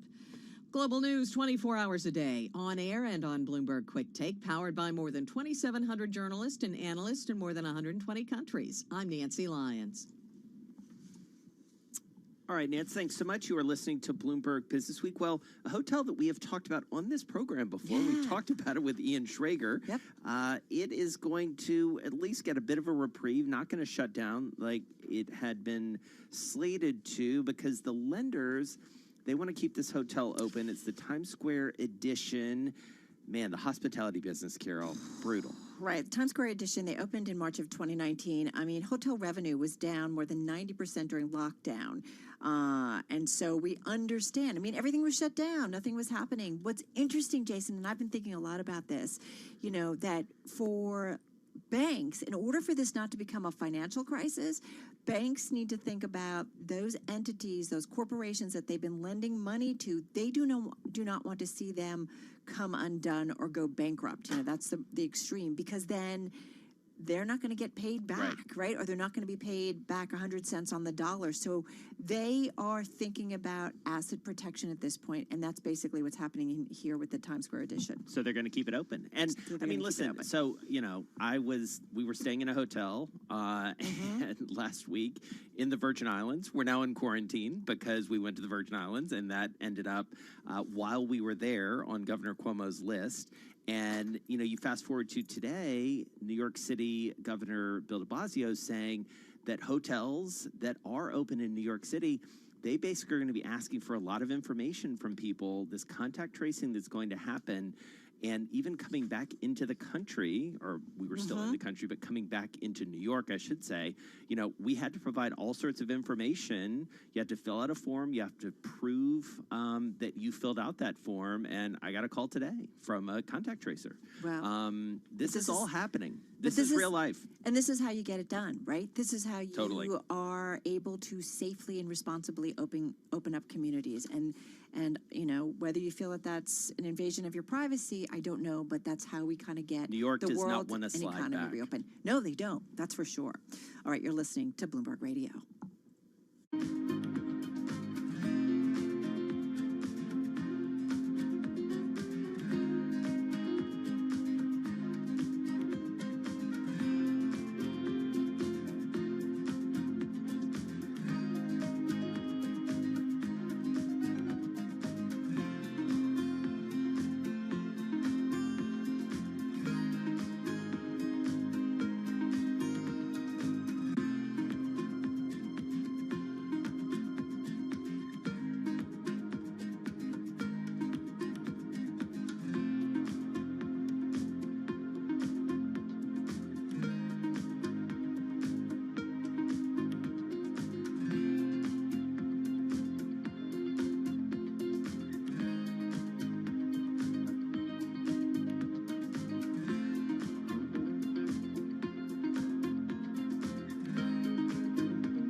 It continues to be a mixed picture for the equity market, oddly enough, because both the NASDAQ Composite and the S&P 500 are at record highs right now. Consumer discretionary names leading this advance, principally Amazon, but a drag for the Dow is coming from Chevron. Those shares off 3.5% right now. So in terms of the major market measures, we have the Dow weaker by 0.1%, but the S&P extending a record with a gain of 0.3%. NASDAQ comp higher by about 0.7% right now. We were looking at a couple of the big retailers earlier in the day. Walmart, one of those names. Last quarter, the company benefited from soaring online sales along with that market-leading grocery business, all of which was, I guess, a beneficiary of the pandemic. However, today, Walmart warned with the federal stimulus no longer buoying consumer spending, tough times could be ahead. So that's been knocking Walmart shares around a bit today. And Home Depot reported sales growth at a rate that was more than double what analysts had been discounting. However, rising expenses produced flat margins, and so that's adversely impacting shares in Home Depot. Kohl's down more than 15% right now, the company posting a quarterly loss and a drop in sales as a result of the pandemic. Talking a lot about a spike in tension between the U.S. and China. It's one of the reasons that maybe we're seeing a move higher in gold. Spot price right now is at $2,720 with a gain of something more than 1%. I'm Doug Krisner. That's your Bloomberg Business Flash. All right, Doug, thanks so much. You are listening to Bloomberg Business Week. Well, we had a little bit of a medical conversation about a vaccine and the potential thereof, but we've been puzzling over this notion of what the market makes of all this, what investors should be making of it, and what folks are gaming out. It is the big question in many ways, Carol. So we're very grateful to our team that they actually took this straight on. She co-wrote the story, Wall Street Experts Imagine What a Vaccine Could Do to Markets. We're also joined by Joel Weber, the editor of Bloomberg Business Week. He joins us from Massachusetts. All right, Joel, as usual, I have questions. You have answers. Tell us about this story. I have very few answers on this one because it remains somewhat of a mental exercise. But, you know, we put all of our muscle into this vaccine issue, double issue. And one of the things that, you know, is just uniquely Bloomberg, I think, is you know, bringing it back to the markets. And one of the questions that we sort of put to the equities team was sort of like, okay, well, if there is a vaccine at some point, what does that mean? What will that do for markets? Would there be a bump, or would that bump be short-lived, or would there be no bump? And that was sort of where we left it. It was just an open-ended invite to the equities team, and Claire kind of picked that up. And Claire, like, you came up with a couple scenarios that people thought could be likely. What were they?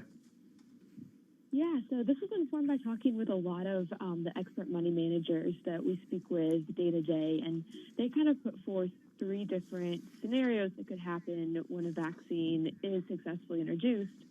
The first is sort of a new taper tantrum with the idea that the Fed, which has really stepped in and helped stabilize markets, begins to slowly kind of draw back.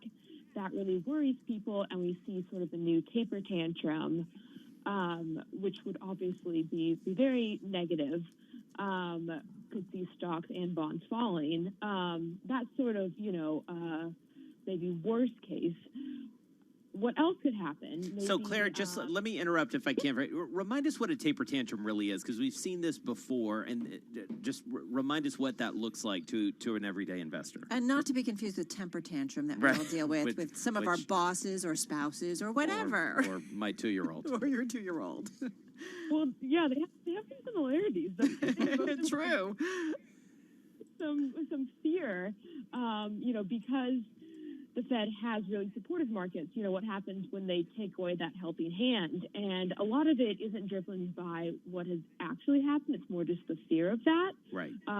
So in that case, could see stocks and bonds falling in tandem. A possibility, you know, definitely not inevitable or anything like that. So what I think, and I love number two, because I feel like if anything, the Fed isn't going to rush away anytime soon. But talk to us a little bit about the second scenario here.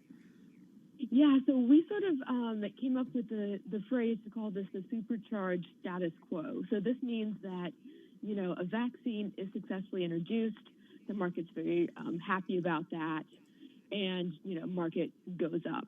And people are saying that, you know, could happen for obvious reasons, but also because the Fed isn't going to necessarily step away from these huge stimulus efforts right away. A lot of it is because, like what we saw with the taper tantrum back in 2013, it's very hard to undo this quantitative easing. So in that case, market goes up. Also, everything just gets more expensive. And so behind door number 3 is what, Claire? Da, da, da, da. Well, this is the idea that some of these value stocks that have really been beaten down in this post-COVID world means that maybe those can start to do well. So some of those areas that have really been hurt hard, like the airlines, cyclicals, small caps, those could start to outperform. And that would be the case of a broadening market. You know, we've seen the tech stocks do well, but with a vaccine, that could be the gateway to many other sectors also doing well. And I got to say, can I just, you know, Joel, like you look at something like United is down 61% this year. You know, when things start to get better, you know these are the kinds of names that ultimately will take off.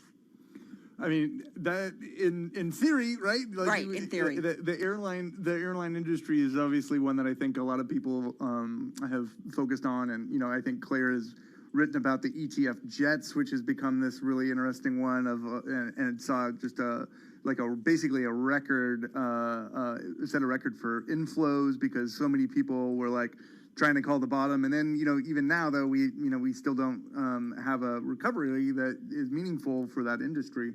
So, but, you know, value, Claire, is something that gets kicked around a lot as something that, like, it's just, this revival is always just around the corner. Why would a vaccine in particular help value stocks? Yeah, so value stocks, we're talking about shares that are sort of trading at low prices relative to their assets. And so a lot of these have really been hurt by the fact that, you know, we've all been locked down. And so, you know, we can't go out to shopping malls or restaurants, things like that. So some of these areas with a vaccine, people might be able to get out more, to give like small businesses their money, and that could help get things more back to a more normal economy. I'm just going to say, this is everything you need to know to understand kind of what may happen in the markets. Yeah, no, it's really smart, a really nice roadmap. And as Joel pointed out, we don't know what's going to happen, but these are 3 very possible scenarios. So our thanks to Claire Ballantyne and the team for putting this together. Claire is a markets and ETF reporter for Bloomberg. She joined us from New York. Joel Weber, the editor of the magazine, joined us from Massachusetts. Yep, check that story online. Now, for those of you listening in New York, D.C., and San Francisco, watching on YouTube, Bloomberg Business Week continues. If you're listening on Bloomberg 106.1 in Boston, Bay State Business is coming up next. I mentioned that story online because it is a double issue, and I do highly recommend that everybody check out the issue that's on newsstands right now. It's also at Bloomberg.com and on the Bloomberg terminal, but it really takes a look at the path to a vaccine and just all the nuances to getting there. You know, vaccine nationalism, that's a thing as well.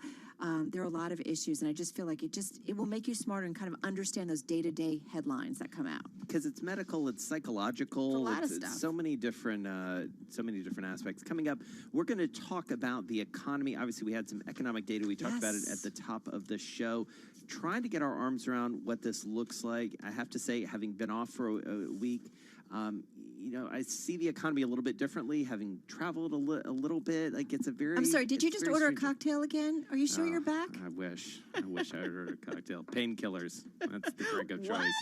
Yeah, this is Bloomberg.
From Bloomberg World Headquarters in New York, I'm Doug Krisner, 3 p.m. on Wall Street, which means we've got an hour remaining in today's session, and if we hold at these levels, we'll have the S&P and the NASDAQ comp each at all-time highs. The Dow has been struggling today. We are weaker by about 0.1%, largely because of a drop in shares of Chevron, down about 2.2% right now. On the positive side, though, Amazon has been a standout performer. Stock's up nearly 4% right now. How popular is Amazon stock? Well, new data show 104 hedge fund managers have more than 5% of their disclosed equity investments in Amazon.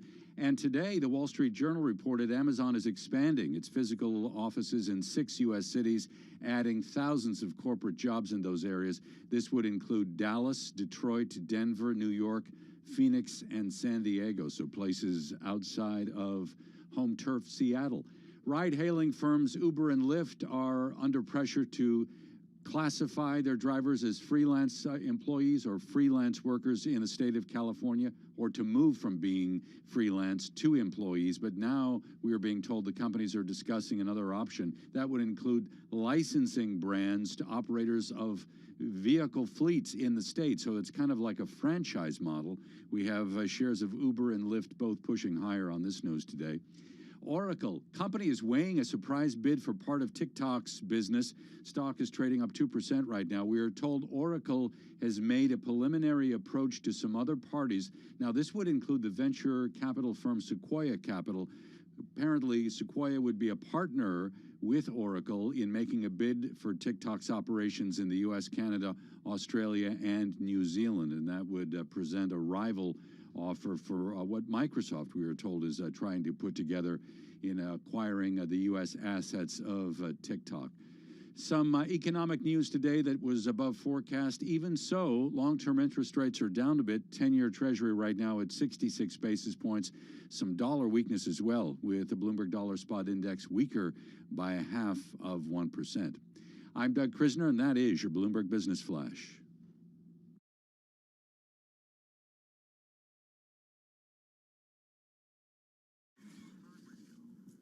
Ready to do some economics, Jason Kelly? Do you remember how it works? I do remember how it works. This is the time we do economics.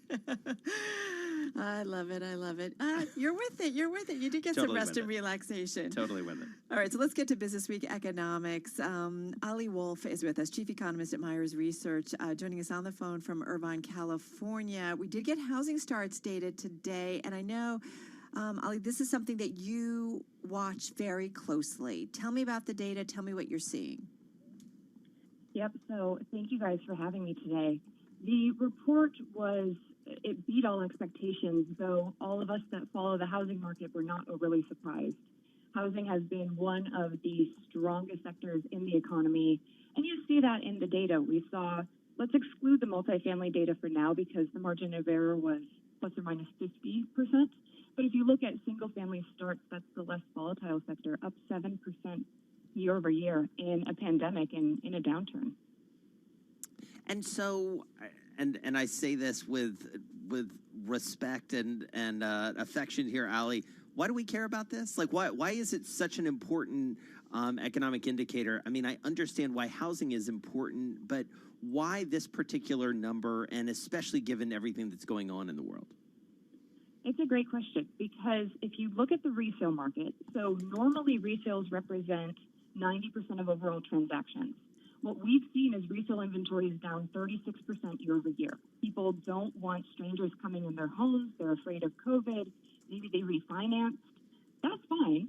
But if we don't get new inventory from the builders, then we're not going to have home sales.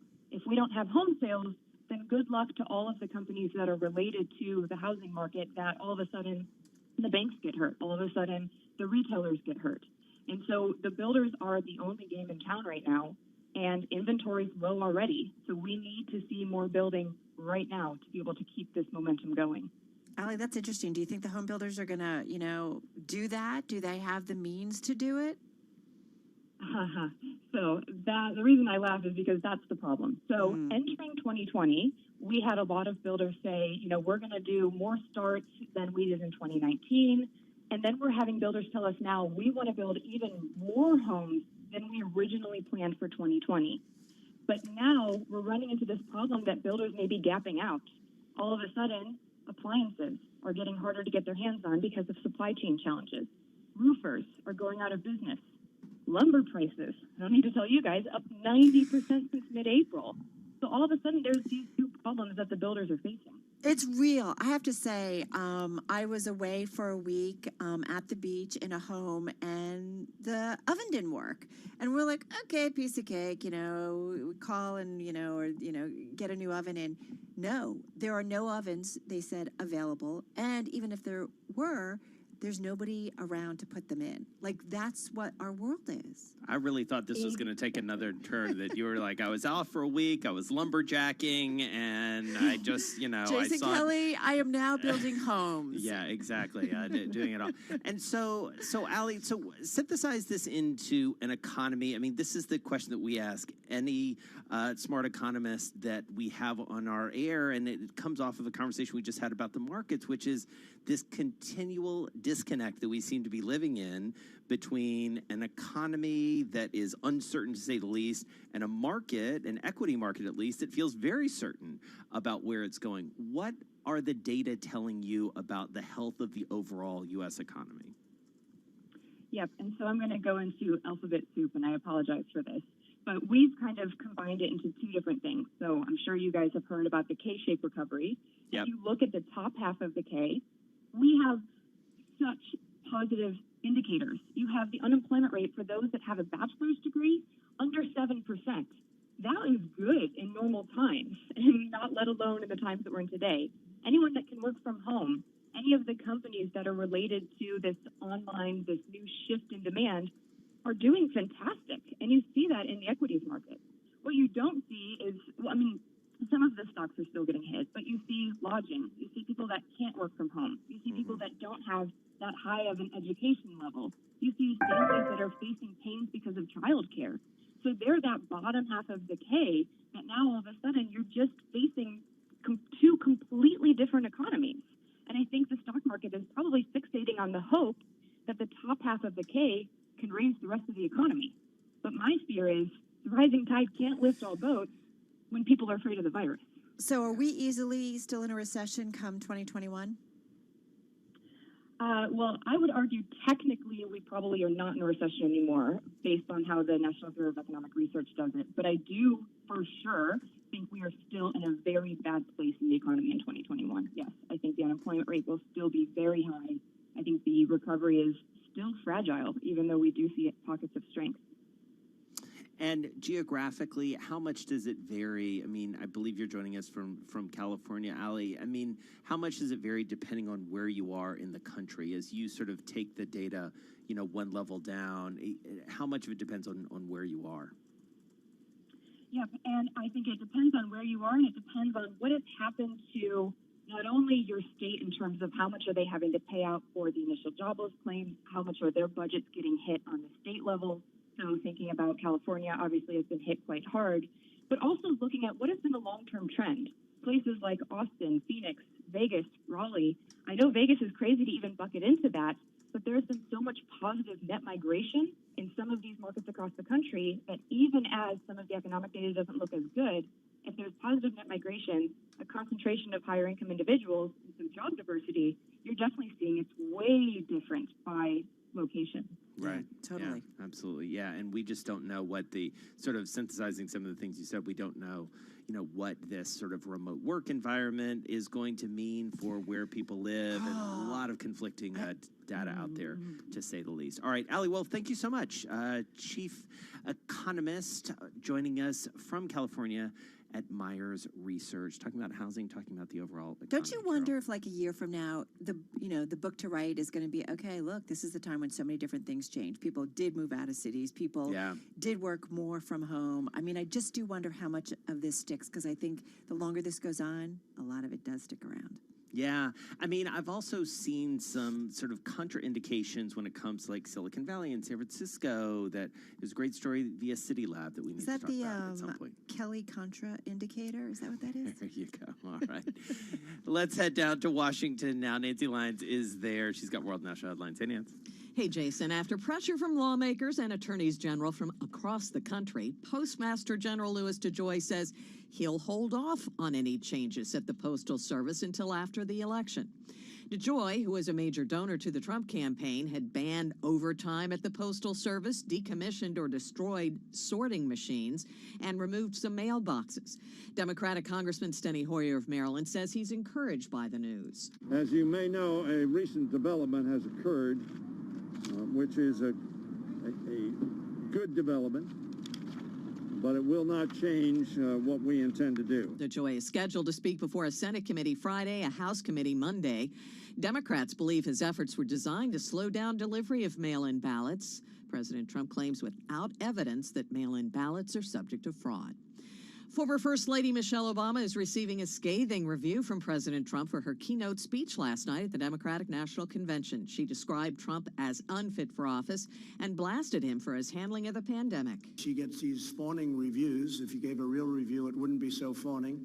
I thought it was a very divisive speech, extremely divisive. Tonight, the convention will continue with speeches from former President Bill Clinton and Joe Biden's wife, Jill. Moving the convention online has resulted in a drop-off in viewers. About 5.7 million people tuned in for the first night of the convention on all the major broadcast networks, cutting in half the viewership of 4 years ago.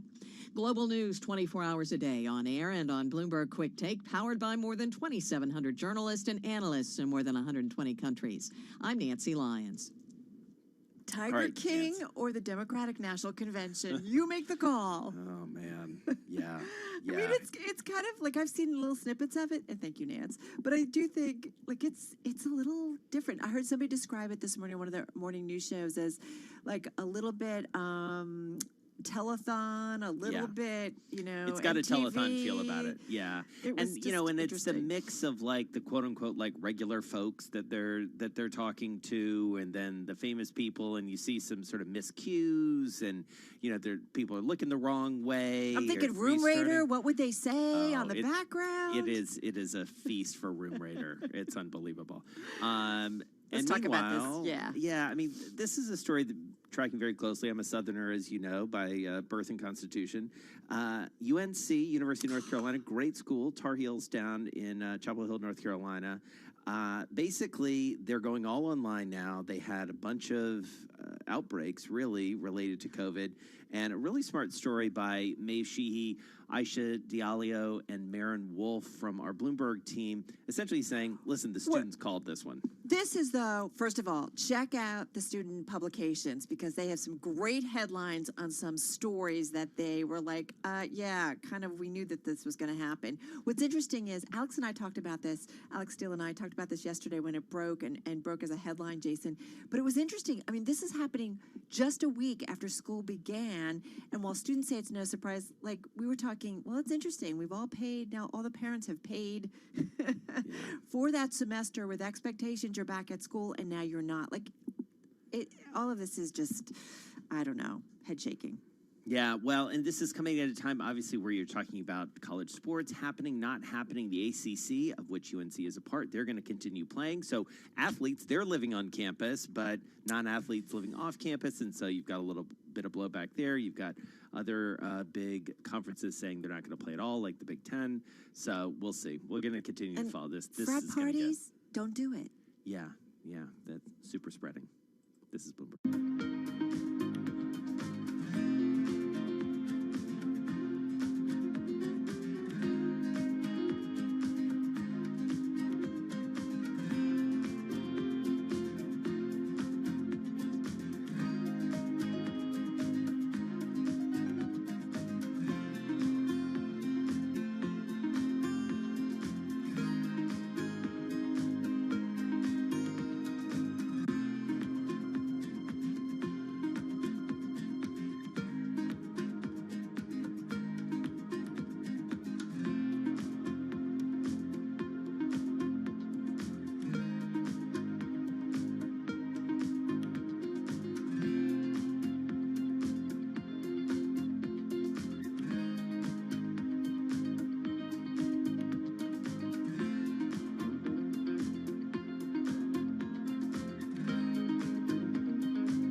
A little under 43 minutes in today's equity trading session. Right now, markets kind of mixed. We have weakness in the Dow, but broader and secondary market measures trading at all-time highs. Let's get you to the Bloomberg Macro Squawk Desk now for a closer look at today's trading. Here's Bill Maloney. Hey, Bill. And good afternoon, Doug. Like you said, U.S. stocks are trading mixed today with NASDAQ once again outperforming. Dow's currently down 63 points. S&Ps are higher by 10. NASDAQ climbs by 95. The U.S. 10-year yield at 0.68%. Gold is up 17 points. Transports are down 51. And WTI crude futures are off by 0.4%. Leaders to the upside in the Dow, Dow Inc. and Nike, while Chevron and J.P. Morgan led to the downside. After earnings, Home Depot fell 1%. Walmart was little change. Both reversed big pre-market gains, while Kohl's fell 14% after its earnings. In other news on the economic front, housing starts beat estimates. And wrapping things up, Agilent and Cree report after the bell. Live from the First Breaking News Desk, I'm Bill Maloney. Doug? All right, Bill, thank you. And by the way, if you're a Bloomberg Terminal client or customer, you can get the live breaking news right on the terminal. The function is SQUAWK Go. Also want to point out we've got a lot of dollar weakness today. The Bloomberg Dollar Spot Index is now at its lowest level since May 2018. We're down about 0.5%. You're caught up on markets. I'm Doug Krisner. That's your Bloomberg Business Flash. All right, Doug, thank you so much. Appreciate that. Well, in this week's edition of Bloomberg Business Week Small Business Survival Guide, we've got a collaboration between Small Biz and Bloomberg Hyperdrive, which you might not know, and you should know, but it's our team in vertical that covers the future of transportation technology. Back with us is Bloomberg News editor Dimitra Kasanides on the phone in New Jersey, along with Digital Motors CEO Andy Hinrichs. He is on the phone from Irvine, California. And Digital Motors, a really cool company. It's a startup that can pretty much turn an old-fashioned car dealership into a Tesla-esque web store. So, Dimitra, let's start with you. Talk to us about this collaboration. Hi. Yeah. Well, Carol, we've been looking at a lot of startups at Hyperdrive because when the pandemic hit, it just seemed like, what we predicted was it was going to be a lot of startup stories that were not going to pan out, that things were going to become so challenging over the next year or so that probably we were going to see players in electric vehicles and autonomous and more that weren't going to survive because of money, cash flow problems, and more. But in fact, quite the opposite is happening with several businesses, and Digital Motors is one of them. Kyle Stock did this interview with Andy, and it really all came down to timing. This was a business that was getting ready to go, but the pandemic speeded up their timeline quite a bit and tapped into something that's happening right now, which is the need to turn car buying into e-commerce.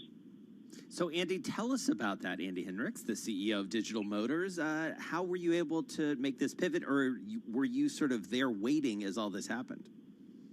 Well, we were certainly not there waiting, but we already were targeting the trend towards digitalization in the automotive space. So what we've been working on for a year and a half is a comprehensive online car buying platform. And, it encompasses the whole buying journey from finding the right car to getting to reliable monthly payment, credit approval, and home delivery. And then the crisis struck, and we found ourselves live in market a full quarter earlier than planned. Right. Well, listen, what's interesting, Andy, is you guys weren't planning to launch until the summer, but with the COVID-19 pandemic and the change in our world, you guys upped your, opening. Exactly. We accelerated, a full 3 months, and it actually was prompted by a dealer that faced a full shutdown of his operation. Nobody could come to the showroom. That was at the end of March. And that dealer called us on a Friday and said, hey, I need the store. I want you guys to help me. We worked nonstop throughout that weekend and launched the store by that following Monday. And actually, that very first dealer became the #1 Jeep dealer in all of California. Wow. Well, what's interesting, Andy, too, is when when I came to learn a little bit about your business and what you're aiming to do, I think many people who learn about this say, thank God, because I, for one, hate buying a car under the current system. Yeah. It's terrible. It's stressful. It takes a huge amount of time. Why hasn't this happened before? Well, first of all, people love cars, but I agree with you. There's probably a lot that can be improved in the buying experience. And, it's not only the consumer that's ready for this new experience, it's the dealership as well. And that's where we saw the opportunity. So why leaving new car online sales just to Tesla? Why not empowering dealerships of traditional brands with the same type of experience? And that's what we set out to do. And it turns out customers love the experience. Something that takes hours in the traditional process gets done in 10 or 15 minutes.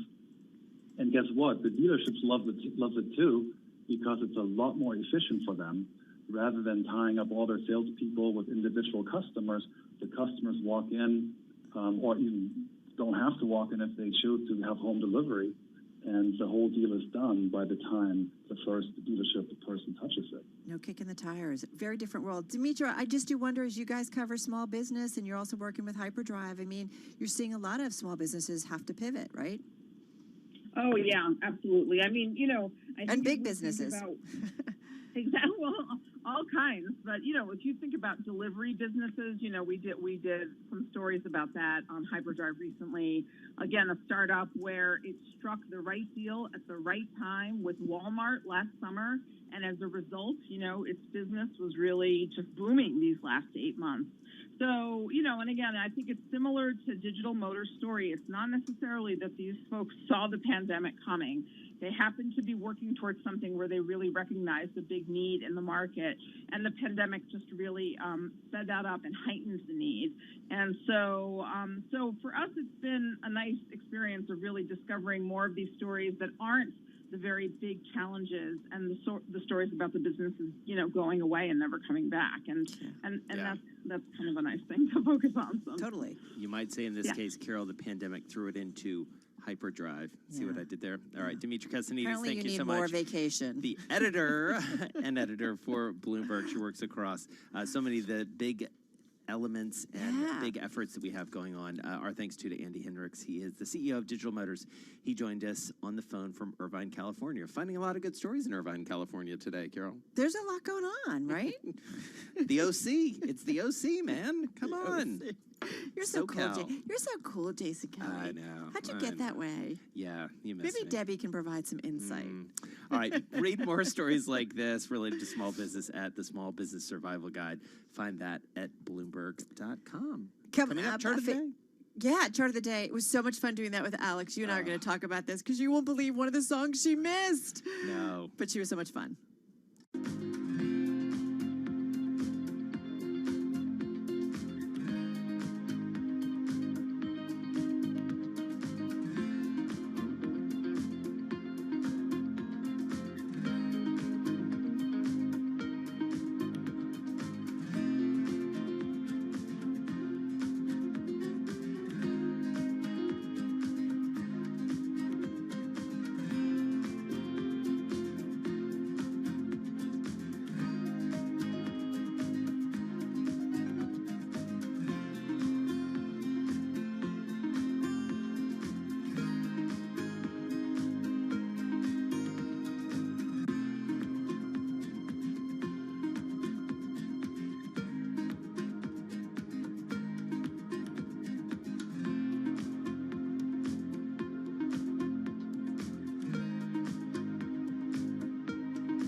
So I have to say, we always love this segment, but it's been a lot of fun with Alex Steele and just seeing her kind of like, I don't got this one. No, she is very upfront about it. I'll tell you who's a champ, Scarlet Fu. Yeah, that Super into it. did she was getting them one after another, right? Nailed it. She would predict them. It was great, or she would come very close. All right, Dave Wilson's going to be along. As you can tell, we're a little excited to hear from him and see what his song of the day is. In the meantime, let's get to Doug Krisner. He's got an update on the trade. Hey, Doug. Hey, so we're in the home stretch here, so to speak. Only about 28 minutes to go in today's session. You know, we've been struggling with this mixed picture all day. Dow weakness, but records for both the S&P 500 and the NASDAQ composite. You got to begin with the day's economic news. The numbers on housing starts and building permits topped forecast. Even so, long-term interest rates are down. That's a little curious. 10-year Treasury yielding 66 basis points. So the Dow off 0.2%, but the S&P 500 higher by 0.3. NASDAQ comp better by about 0.9%. From the Bloomberg terminal, the FDA has granted drug maker Mylan final approval for a generic version of Tecfidera. This is Biogen's drug used to treat MS. Biogen shares down about 0.3% right now, and I'm seeing, interestingly, a decline in shares of Mylan. But you got to believe, because this is final approval, that the market was well aware that this would be the likely outcome. Mylan shares down about 0.6% right now. Talking through the day about Walmart. Last quarter, the company benefited from soaring online sales. However, the company is warning, with federal stimulus checks no longer buoying consumer spending, tough times could be ahead. So Walmart shares have been chopping around a bit today. Home Depot sales growth at a rate more than double what the street had been expecting in the last quarter. However, we've got rising expenses at Home Depot and flat margins as a result. So Depot shares were wobbling a bit today. Amazon, on the other hand, powering higher. New data indicating 104 hedge funds have more than 5% of their disclosed equity investment in Amazon shares. You are caught up on market action. I'm Doug Krisner. That's your Bloomberg Business Flash. That's a lot. That is Sorry, a lot. just sitting with that. Yeah. All right, Doug. Thank you so much. You are listening to Bloomberg Business.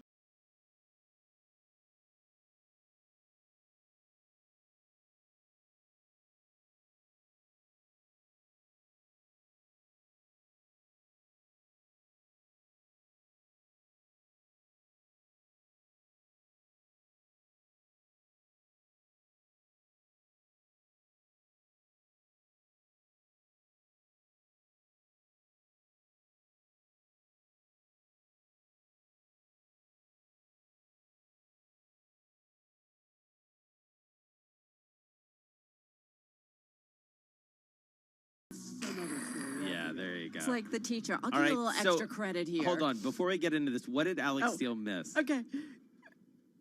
Dave? She missed a lot of stuff. No. What's the one that stumped us? It was Stairway to Heaven, Led Zeppelin. Come on. Good Lord. We won't even talk about the I'm Prince surprised miss. you didn't just disconnect at that point, Dave. And just send out the chart. Well, we had to do the chart, which we got to get to so that Dave can explain it. But it was a little, come on, Dave. We were all like, what? Yeah, absolutely. Well, I threw her a bone yesterday, though. So You did. She went away happy. She did. I did. Is that all there is? Which is by who is by? Come on, Jason. Is that all there is? All there is. Jason Is that all there Kelly. is? It's a classic. Peggy No. Lee. There you go. All right, come But on. in any Do case- your chart. Why? Welcome back, my friends, to the show that never ends, because the headline on the chart is the IPO show. And let me tell you, it's been a big money show for the past 5 months. That's why I figured it was worth highlighting. I saw this chart in a report out of Oppenheimer. Ari Wald, who's their chief technical analyst, basically suggested buying this exchange-traded fund, whose ticker, surprise, surprise, is IPO, that tracks the Renaissance IPO index. So we're talking about companies that have gone public in the past 2 years. And if you look at this index, go back to its low in March, it's more than doubled. And so you're talking a 5-month gain, which is now, as I look as of today, it's 108%. And over that same period, the Russell 3000 index, which is, pretty broad indicator of U.S. stocks, includes, companies as they go public. not a bad advance, but only up 45%. It just goes to show you how outsized the gains have been in companies that are relatively new to the equity markets. And Walt suggests go ahead and buy his IPO anyway. So, he's looking for more to come for sure. If you want to know more, send me an email. I'll get you the chart, the explanation that goes with it, and everything I do going forward. The email address is dwilson@bloomberg.net. That's dwilson@bloomberg.net. And maybe it makes sense, Dave, because ultimately the companies that do go public this year, they've got to be really sure about their financial situation because it's a tough market and one that you can get beaten up rather quickly. All right, great chart. Dave Wilson, thank you so much. He's going to be back a little bit later on with his stock of the day. Let's talk a little bit more about this, Jason, because I think this is a big deal. The State Department asking colleges and universities to divert from Chinese holdings in their endowments, warning schools in a letter today to get ahead of potentially more onerous measures on holding the shares. That sounds a little bit like a threat.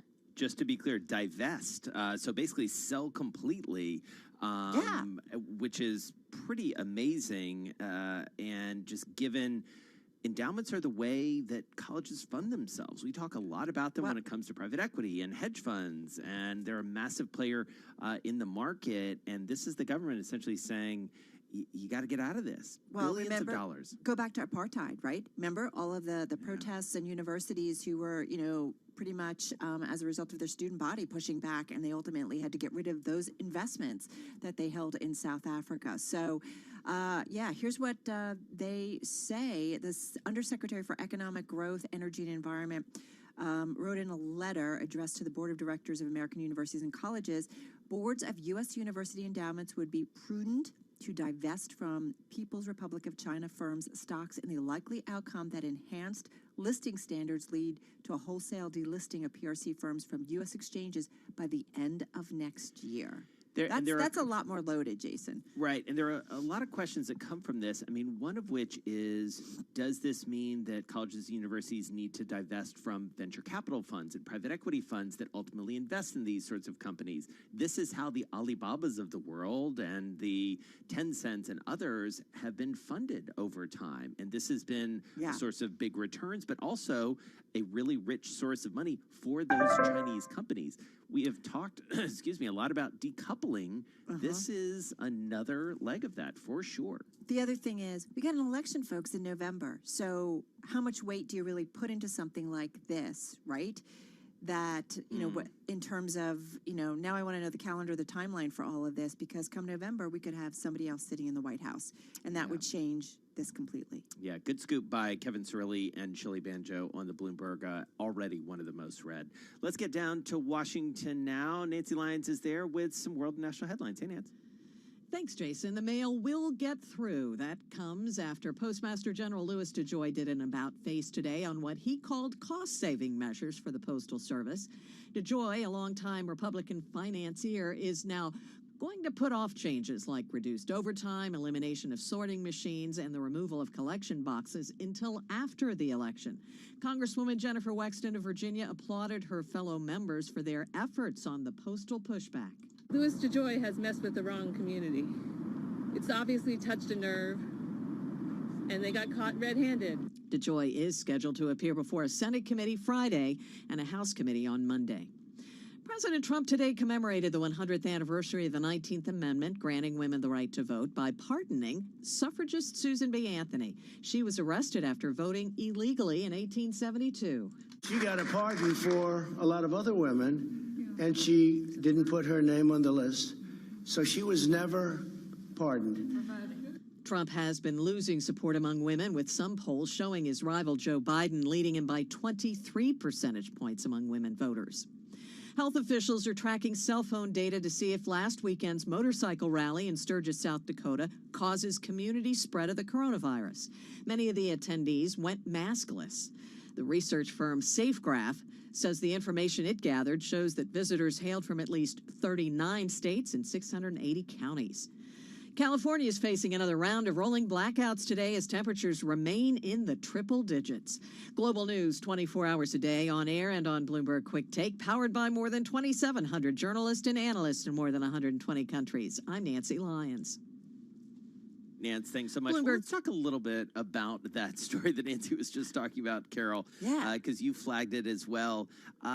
Basically, we are learning more and more about these events that really accelerate the transmission of the virus. Yeah, listen, absolutely. These super spreader events, right? And we get a little bit nervous when these things happen. And this talks about an annual motorcycle rally. It was in South Dakota. We've been talking about this a lot at home because we've been watching some of the coverage of it. So 2 days after, it's in their 80th year of doing this.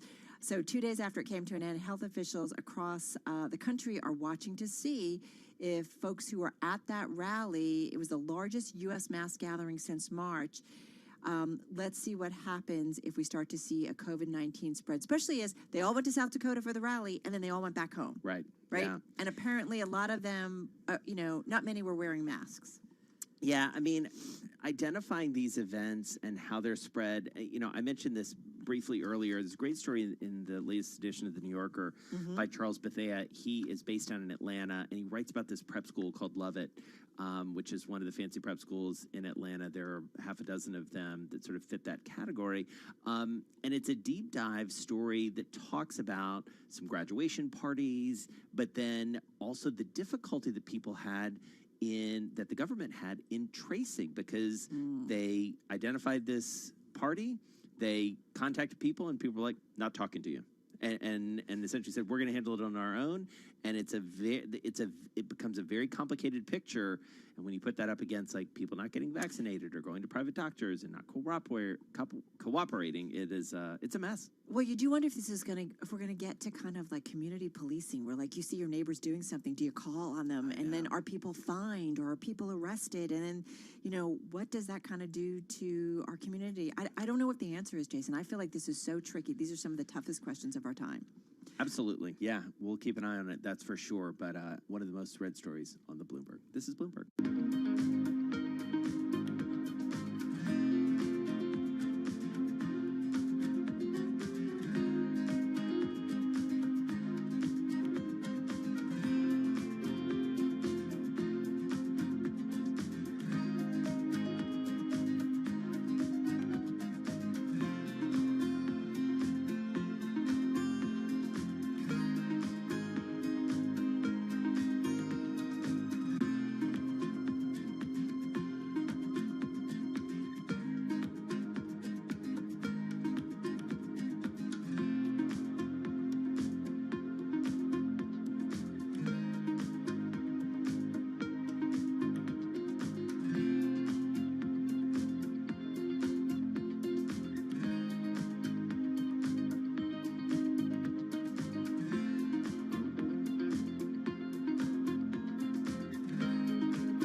So we're under 13 minutes until the closing bell. The equity market continues to trade mixed. We have looks like records for the S&P and the Nasdaq, but the Dow is showing a bit of weakness here, down about 0.2%. Short while ago, we learned that the U.S. State Department is asking colleges and universities to divest from holdings in Chinese companies within their endowments. Now, the State Department sent these schools a warning letter to get ahead of potentially more onerous measures on holding these shares. I'm looking at price action right now in ADRs of Alibaba that trade here in New York, well off the best level of the day, but nonetheless higher by about 1.2%. Looking at ADRs in Tencent, off the best level as well, but the stock right now is negative by about 0.1%.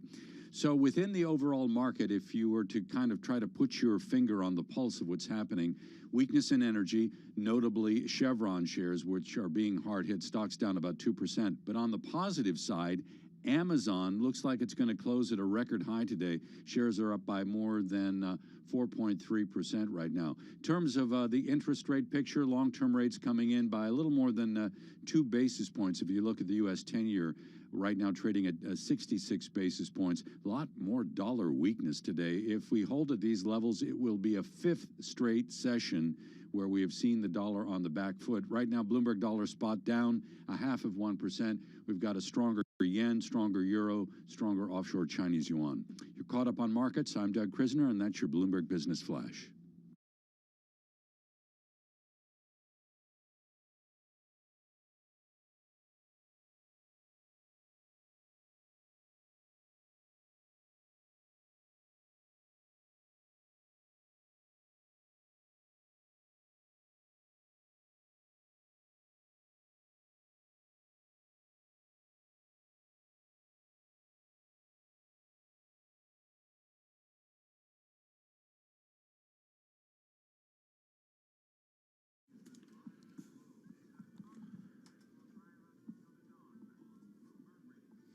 All right, it is time for the drive to the close. Here on this Tuesday, we turn to one of our trusted guys, David Dietz, President and Chief Investment Strategist for Point View Wealth Management, looking after more than $7 billion. He joins us on the phone from Summit, New Jersey. All right, so David, we are looking at a market that continues to, at least by some accounts, defy gravity in the face of some still pretty scary headlines when it comes to the virus. I think scary to say the least. And yet you, I believe, are even more optimistic in terms of where it could go from here. Why? Well, Jason, I agree with you that it's almost surreal here that despite the deepest recession since the 1930s, we got this double-digit unemployment, over 750,000 people dead across the world from COVID-19. We're back to almost trading in record territory in the S&P 500, recovering all the pandemic-caused losses, but we have no vaccine. So what gives? But you're right. We are actually continuing to be very constructive on this market. We could see another 5% before year end. And, what is the key factor that we're looking at, Jason? Is all about the vaccine. Okay, all about the vaccine, but I want to throw at you, David, a story that Jason and I just talked about briefly, and I know Doug Krisner did as well. The U.S. State Department asking colleges and universities to divest from Chinese holdings in their endowments, and also issuing a warning to get ahead of potentially more onerous measures on holding the shares. Is that a political threat in an election year, or is that something where we as a nation, as we continue to kind of divide up the world and kind of move away from our relationship with China, that's something that you think could be lasting and worrisome maybe for the markets and investors? Well, it's a little bit of both, and certainly I'm from the old school of economy, which says more trade, the more global, the better off all peoples are as they specialize in what they do best. On the other hand, we are within 100 days of the election, probably within 90 days. So the timing of this announcement, as we get closer and closer, and the incumbent is looking for, quite frankly, some perhaps Hail Mary shots here to try and close the gap that's now opened up between him and Mr. Biden by, picking additional fights, grabbing additional news conference with the easy punching bag, which is China. But the fact of the matter is that does not really affect the fundamentals. And so you're dismissive. You would be dismissive as an investor of a story or a headline like this. Yeah, because I think there's a good chance that we see a change in government. And of course, although a lot of people are very concerned about a change because of higher taxes, I think most economists and strategists see that there could be a relaxation of trade tensions with a new administration. Now, mind you, there are real genuine beefs that we may have with China we don't want to be taken advantage of. On the other hand, kind of this headline grabbing, high tariffs, divest, throw companies off from listings, I think is more designed to grab attention and actually resolve in a responsible manner our differences. So, David, as we think about what is driving this optimism that you described, you mentioned vaccines. We had a conversation earlier about sort of the various things that may happen when a vaccine becomes available in terms of market reaction. In the meantime, as we get there, are there, for lack of a better term, sort of investable ideas? I mean, do you, as an investor, start to pick winners and losers? How do you invest against this optimism or into it? Sure. Yeah, well, I do think that you have to have a fundamental optimism that the vaccine will eventually come around. And with over 200 enterprises working on it globally, and it's almost become like a international race to the top, like getting to Mars for the countries to come up with their solution, I think we will see something before year end. It'll be distributed next year. So then you start saying, well, which companies can survive through this valley and make it to the other side, and which perhaps won't? And unfortunately, a lot of the small businesses, particularly restaurants, won't. But we are looking at some leaders in some industries that are now downbeaten. One example I would give you right now is the gaming business, and the one we like here is MGM Grand. Why do we like it? We think people will eventually return to Las Vegas. They have a quarter of the market. They have a good chunk in Macau. They're likely to get a license in Japan. But I think what people have failed to recognize with this stock now down 40% just since February, so is pandemic-caused downturn, is that Barry Diller of IAC Interactive has just amassed a 12% stake, and he sees the possibility of MGM developing online gambling.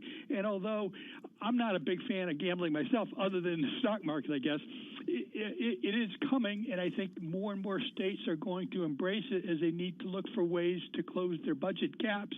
We're seeing DraftKings, which has no profits whatsoever, having a market cap more than MGM. The market wants it. MGM could also increase its value by pursuing that endeavor and also benefit as things get better with the pandemic. So we're going to essentially have a lot of small businesses that close down, a lot of out-of-work Americans who are online gaming.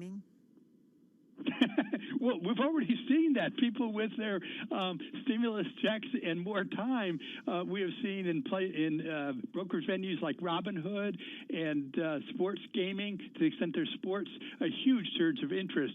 Whether that's the right way to spend time, that's something else.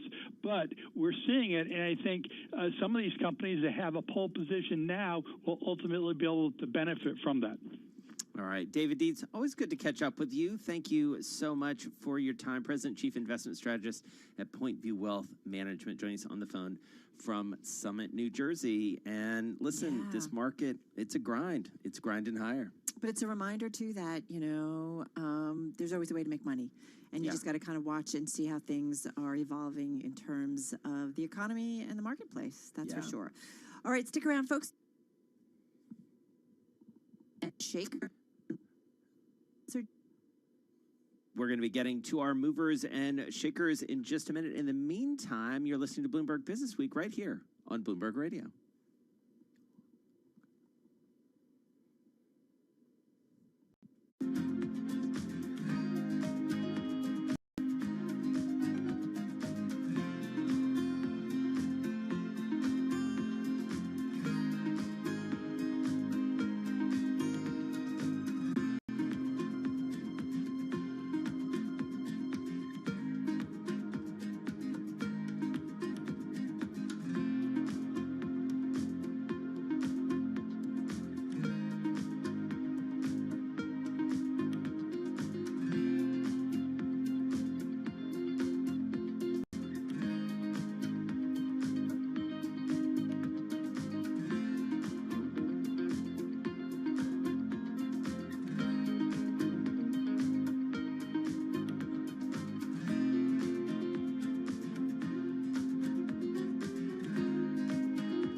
From Bloomberg World Headquarters in New York, I'm Doug Krisner. That is the sound of the closing bell for this Tuesday, August the 18th. Equities will close mixed. It looks like we're going to have records for both the S&P 500 and the NASDAQ Composite, at least on a closing basis, with the S&P today gaining more than 0.2%, NASDAQ comp higher by 0.7%. But there was some Dow weakness today, thanks in large measure to Chevron. Those shares lower by just about 2% right now. Looks like the day's economic news gave a little bit of lift to equity price action. The numbers on both housing starts and building permits topped forecast. We have weakness right now. It's kind of mixed here because these are ADRs in both Alibaba and Tencent. It looks like both stocks are going to trade well off or close well off the best level of the day. This is after the U.S. State Department asked colleges and universities to divest of their Chinese holdings for money that is in their endowments. Looks like a letter of warning was sent to the schools ahead of what state is characterizing potentially more onerous measures in the holding of these shares.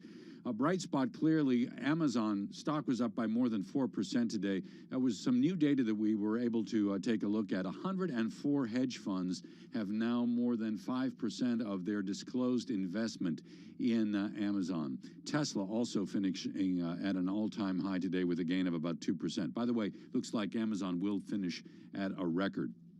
In the minus column, Home Depot, sales growth at a rate that was more than double what the street was looking for. However, rising expenses basically flattened profit margins, and Home Depot shares today weaker by more than 1%. So in terms of price action in the bond market, we were up in price, down in yield by more than 2 basis points. 10-year last quoted at 66 basis points, and some dollar weakness as well, with the Bloomberg Dollar Spot Index down by 0.5%. That's the Bloomberg Business Flash.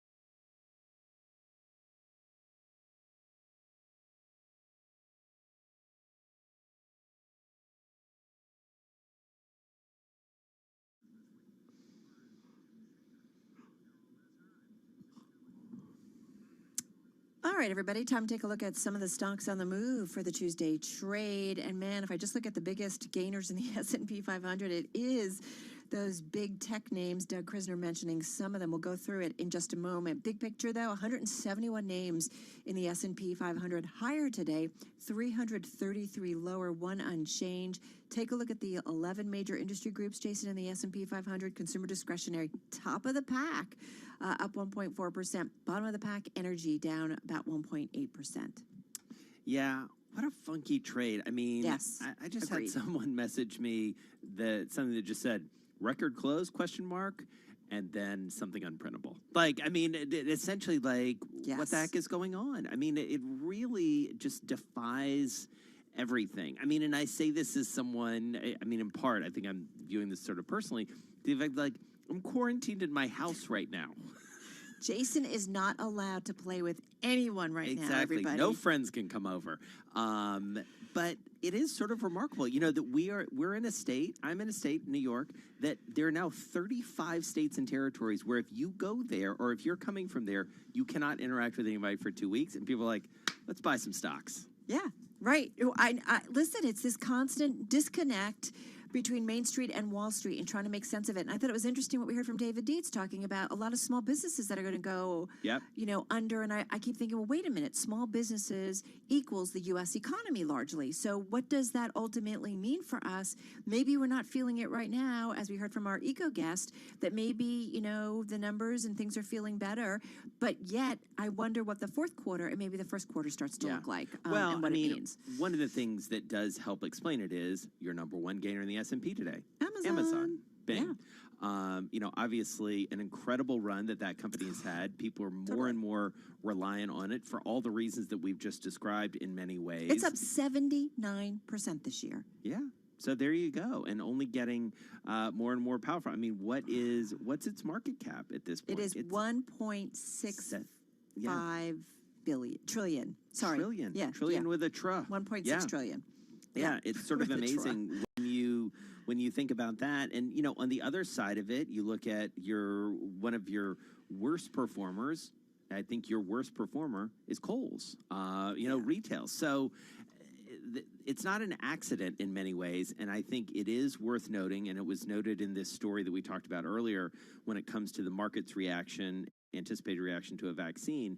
Let's keep in mind that this gain, this record that we've seen both in the NASDAQ and in the S&P have been driven by a very small number of technology stocks. Right, a handful and stocks of companies. that are benefiting. Yeah, exactly. And it's something to think about, because if you kind of back them out of the market, you would see a very different return for the year, like Much on the more S&P subdued, 500. at the very least, much more subdued. Well, it's interesting you mentioned Kohl's, because you're right. Number one decliner in the S&P 500, down almost 15%. There's a great story in the Bloomberg that just talks about this stark divide between the retail community. So Kohl's, bummer of a quarterly loss, declining sales, and then you've got something like a Home Depot and Walmart, two massive retailers that were kind of deemed essential and allowed to operate through the pandemic. Yeah. And it's a very different story for them. Yeah, and one of the big questions, we're going to talk about this later on this hour, actually, toward the end of this hour with our own Jennifer Bartashis. Yeah. She's going to talk to us about Walmart and Target, because one of the things folks are worried about is how much this has been sort of artificially propped up by those stimulus checks, which may not be coming and certainly won't be coming by any measure in the amount that they were coming before. So you start to worry about whether that will persist. And that goes back to what you said that Ali Wolf talked about earlier in the show as it relates to, well, what does the fourth quarter look like? What does the first quarter look like? I don't know. I feel like I'm being a little bit of a downer, but I feel like we need a reality check in the midst of this unflagging enthusiasm and these green trades. Yeah, exactly. I think you need to be really smart when we don't just look at kind of the big picture when it comes to the markets, but you got to dig a little bit deeper. Hey, CRM, Salesforce, also among your biggest gainers today, up 3.7%. We had a story in the terminal that talked about Salesforce favored by 16 hedge funds. We got those 13F filings. We've been going through them. And so it's a popular among the hedge fund community. And that stock, just want to take a look at what it's doing quickly for the year. It is up about 26%. There you go. All right, let's take a quick look at volatility. The VIX up just under 1%, closing at 21.55. It's Bloomberg.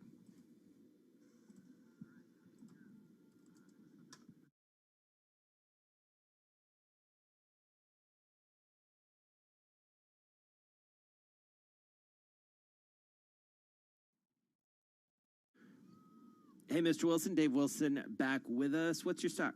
Cinemark Holdings, Jason. It's a movie theater company with about 6,000 screens in North and South America, mostly in the U.S. Cinemark was founded in 1984, went public in 2007. The ticker is CNK. The shares set a record in 2015. It bounced around until this year when the company had to close its theaters because of the coronavirus.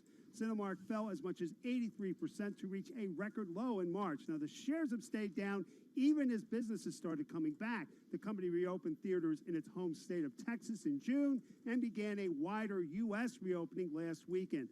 Cinemark, though, took another hit after disclosing plans for a $400 million sale of convertible notes. The 5-year debt will be sold privately, and proceeds may be used to repay borrowing by its U.S. unit. So you're talking convertible securities, maybe more shares outstanding down the line. Cinemark stock suffered its biggest loss in 4.5 months. The shares were down almost 14%. Ouch. Yikes. Yeah. I just don't understand, or I shouldn't say I don't understand. I don't know what happens to the movie theater industry going forward. I love going to the movies, but I'm in no rush. Somebody was making the case that, yeah, we should be able to do this, carefully, but I don't know how we do it. It's a closed space. The last thing I want to do is be in a space like that. Closed space with a bunch of strangers? For several hours. Munching on food. Exactly. And if I can't get my popcorn, I'm not going anyway. Yeah, exactly. All right, Dave Wilson, thank you so much. We'll check in with you tomorrow for all your insights, your chart, and your stock. Let's get out to San Francisco now. Ed Baxter is there with the headlines. Hey, Ed. All right. Hey, Jason, welcome back. Postmaster General Louis DeJoy saying that he is suspending changes to mail service until after the election. A huge political issue as a Trump donor and opponent. He was accused of helping President Donald Trump hamper mail-in voting. Even so, Democrats say they will go ahead with a vote to stop any suspensions and have called him before Congress. He's coming on Friday to the Senate and Monday to the House. Let's hope by then the president has talked to him, the nation has talked to him, the pressure mounts, and he backs off. Yeah, Senator Chuck Schumer. DeJoy says mail processing equipment, blue collection boxes will remain where they are, and overtime work will continue to be approved as needed. Speaking of vote, Russian President Vladimir Putin did order the 2016 hacking of Democratic Party accounts and release of Hillary Clinton's campaign. That is a conclusion of the GOP-led Senate Intelligence Committee. It's Jill Biden and Bill Clinton night at the Democratic Convention, and Bloomberg political contributor Jeannie Zaino says the job now is direction for the campaign. And I think a big question for me as a political scientist is, how is Joe Biden going to govern? Because he's sort of being sold in both ways, not too hot, not too cold, not too progressive, not too conservative. What is he going to do if and when he gets into office? Live special coverage here on Bloomberg Radio beginning at 10 Wall Street time. And New York Mayor Bill de Blasio was dubbed today Testing Tuesday. Get tested Tuesday. Everyone who has not yet get tested, especially who's not been tested at all, please get tested. If you haven't been tested in a long time, it's a good time to get tested. We have global news 24 hours a day in San Francisco. I'm Ed Baxter.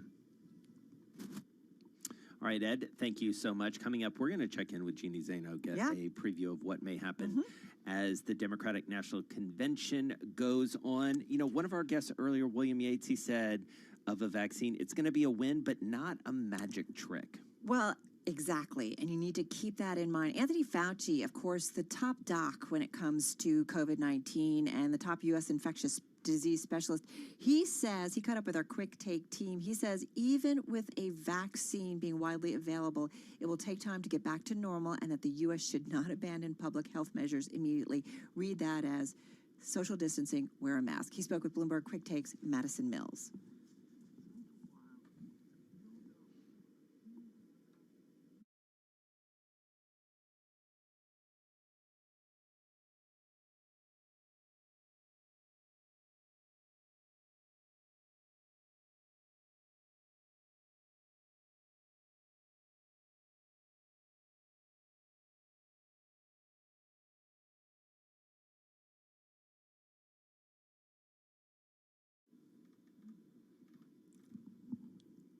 So, of course, Anthony Fauci, like we recognize that voice like no other. Oh, my goodness. Listen, this is so important. And, you know, we did a lot of coverage of this in the magazine last week. We continue to do it thanks to the folks at Johns Hopkins and others that we talk to regularly. But, you know, Jason, you know, we expect multiple vaccines. There are going to be different types of vaccines and also what they do, whether it's antibodies that get, you know, kick into high gear to help us, whether it's T cells. I mean, we need to kind of really understand what these vaccines do and how much immunity they really create in an individual and for how long. Right. Well, and there's also a matter of like how many people need to be infected or vaccinated to really constitute herd immunity. Those estimates are all over the place as well. So obviously keeping an eye on this. But in the meantime, I think it's safe to say what scientists would tell you: wear a mask, socially distant, keep healthy, wash your hands, do all that stuff. All that stuff. It makes sense. This is Bloomberg.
So the equity market finished off session highs today, but that didn't prevent both the S&P and the NASDAQ comp from closing at records, with the S&P up 0.2% on the day, 3389 and change, and the NASDAQ comp 11,210. But there was some Dow weakness, principally due to a drop in Chevron. Those shares, I should say, were off about 2% today. The Dow weaker by a little more than 0.2%. How popular is Amazon? Well, new data indicating that 104 hedge funds have more than 5% of their disclosed equity investment in Amazon. Today, Amazon shares up 4% to a record high, 33.12. Tesla also at a record with a gain of more than 2.5% today to 1887. You know, there was some weakness in Walmart today. The company during the second quarter seemed to benefit from soaring online orders as a result of the pandemic. But here was the warning, the caveat, right? With stimulus checks no longer buoying consumer spending, tough times could be ahead. So Walmart comes in by about 0.7% today. Kohl's, which essentially shut down because of the pandemic, reported a quarterly loss given declining sales. Stock today was off more than 14%. Positive side, it looked as though Home Depot would end up, reported sales growth at a rate that was more than double what the street was looking for. But then you start to take a look at their expenses and flat margins. Home Depot shares today come in by about 1.1%. I'm Doug Krisner. That's your Bloomberg Business Flash. All right, Doug, thank you so much. You're listening to Bloomberg Business Week. Carol Master, Jason Kelly, and Jason's a big week for the Democrats. It absolutely is. We're so excited. You and I both were sort of rubbing our hands together. So excited to catch up with Jeannie Zaino, political contributor for Bloomberg. She's a professor of political science at Iona College, just down the road from me here in Westchester. That's where we find her, this great county here north of New York City. Jeannie, great to have you with us. All right, so I watched some of the convention last night, and I'm just going to say it. It was weird. Felt weird. And great to talk to you guys. I love the fact that you're so excited like I am about these We are. convention weeks.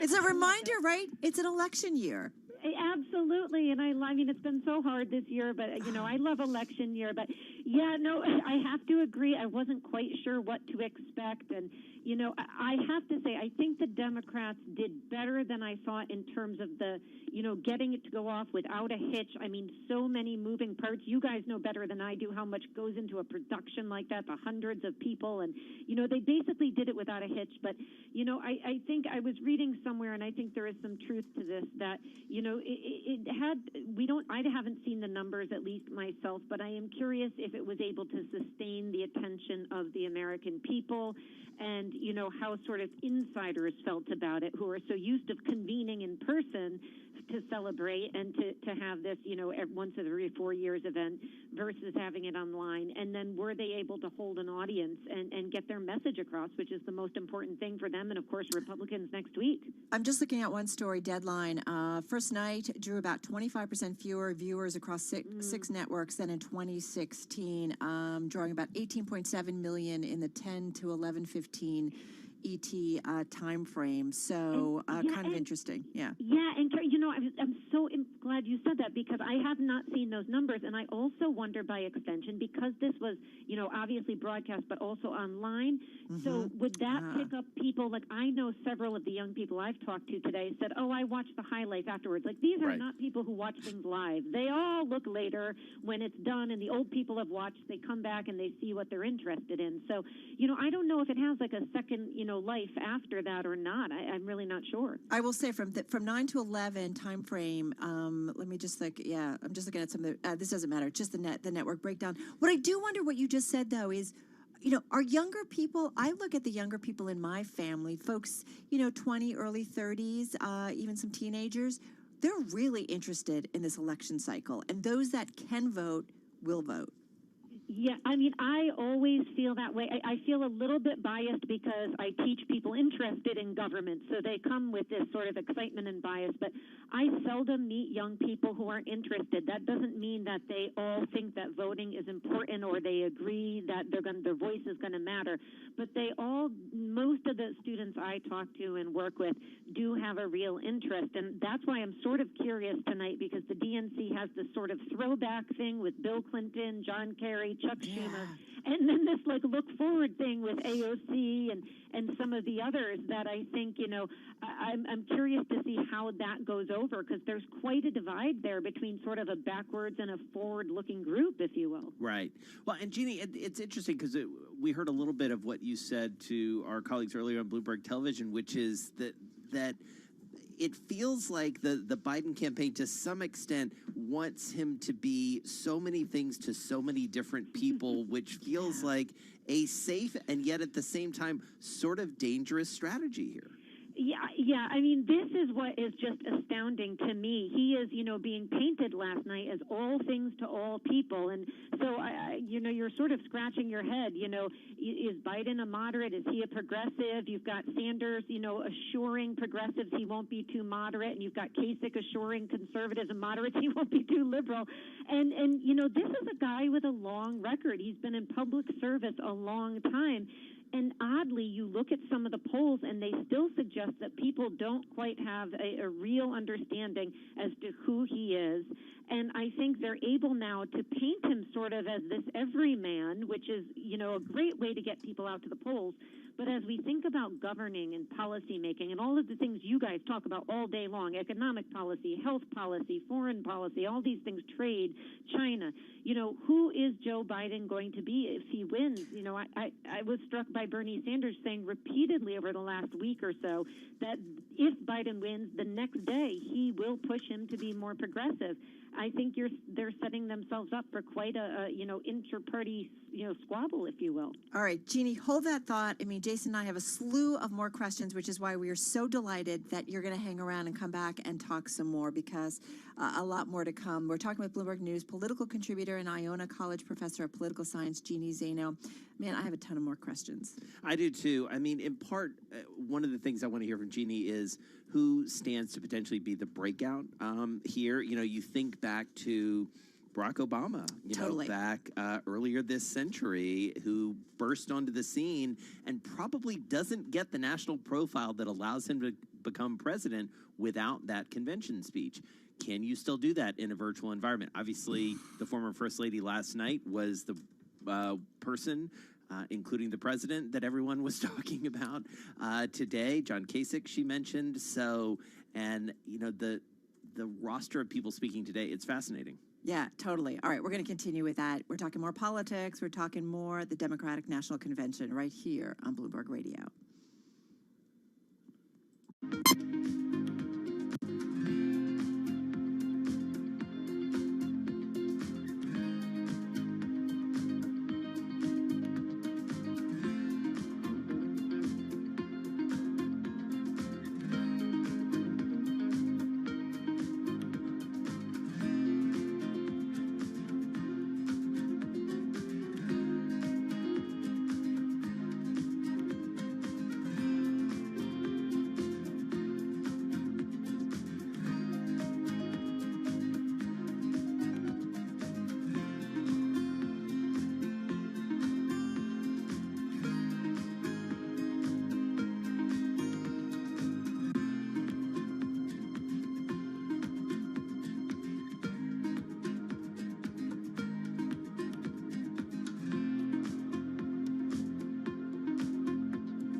All right, coming up, we're going to continue our conversation with Jeannie Zaino. Yes. Going to talk a little bit more about what we may see tonight, night 2 of the Democratic National Convention. Of course, next week the Republicans have their turn. It's all virtual for the most part, and we'll see what she has to say about who we may see and who may break out. Yeah, totally. All right, lots more to get to. Let's right now, though, get a check on some of the news after the closing bell and that close of trading day. Here is Doug Krisner. Hey, did you see the story about ride-hailing firms Uber and Lyft? We know that they've been under pressure to classify their freelance drivers in the state of California as employees.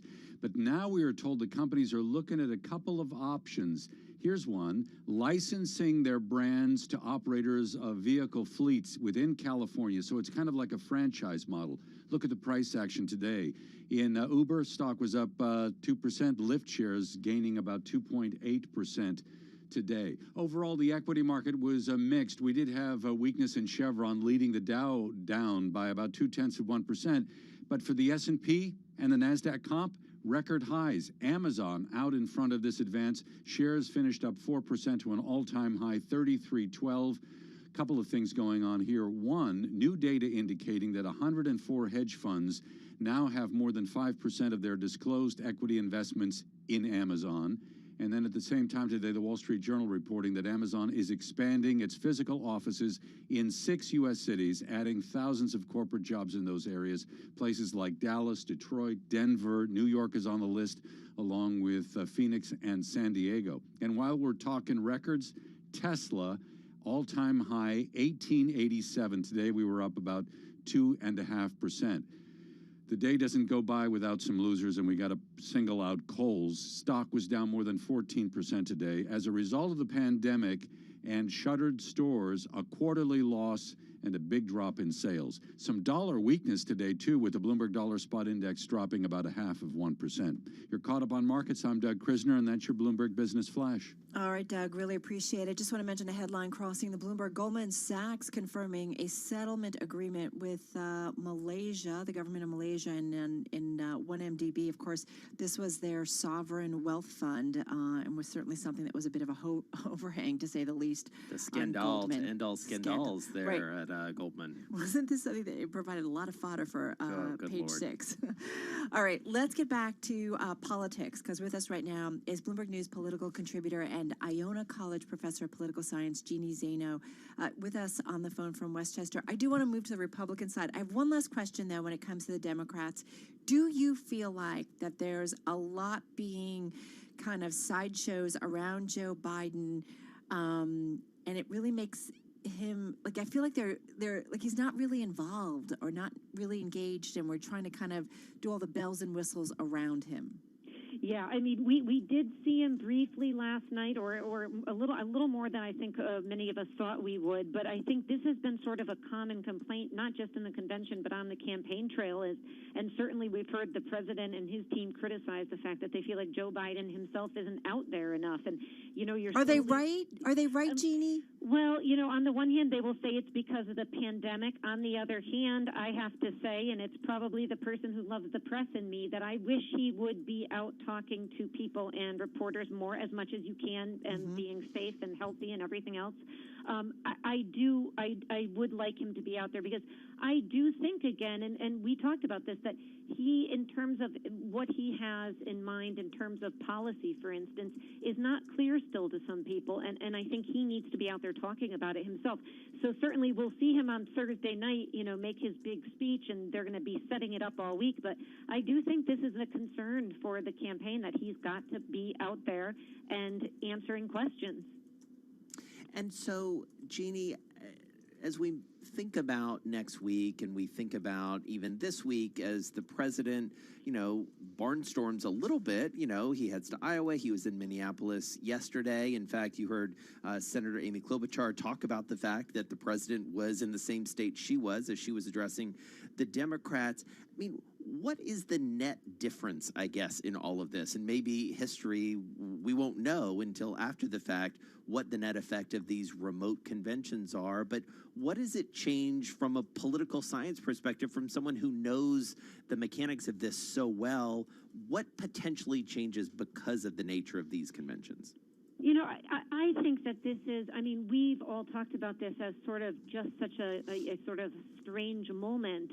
But I think if we think about it more historically, conventions have been getting smaller and smaller over time, right? They meant something many, many years ago. You were actually choosing a nominee. These things could go 100 ballots in some cases.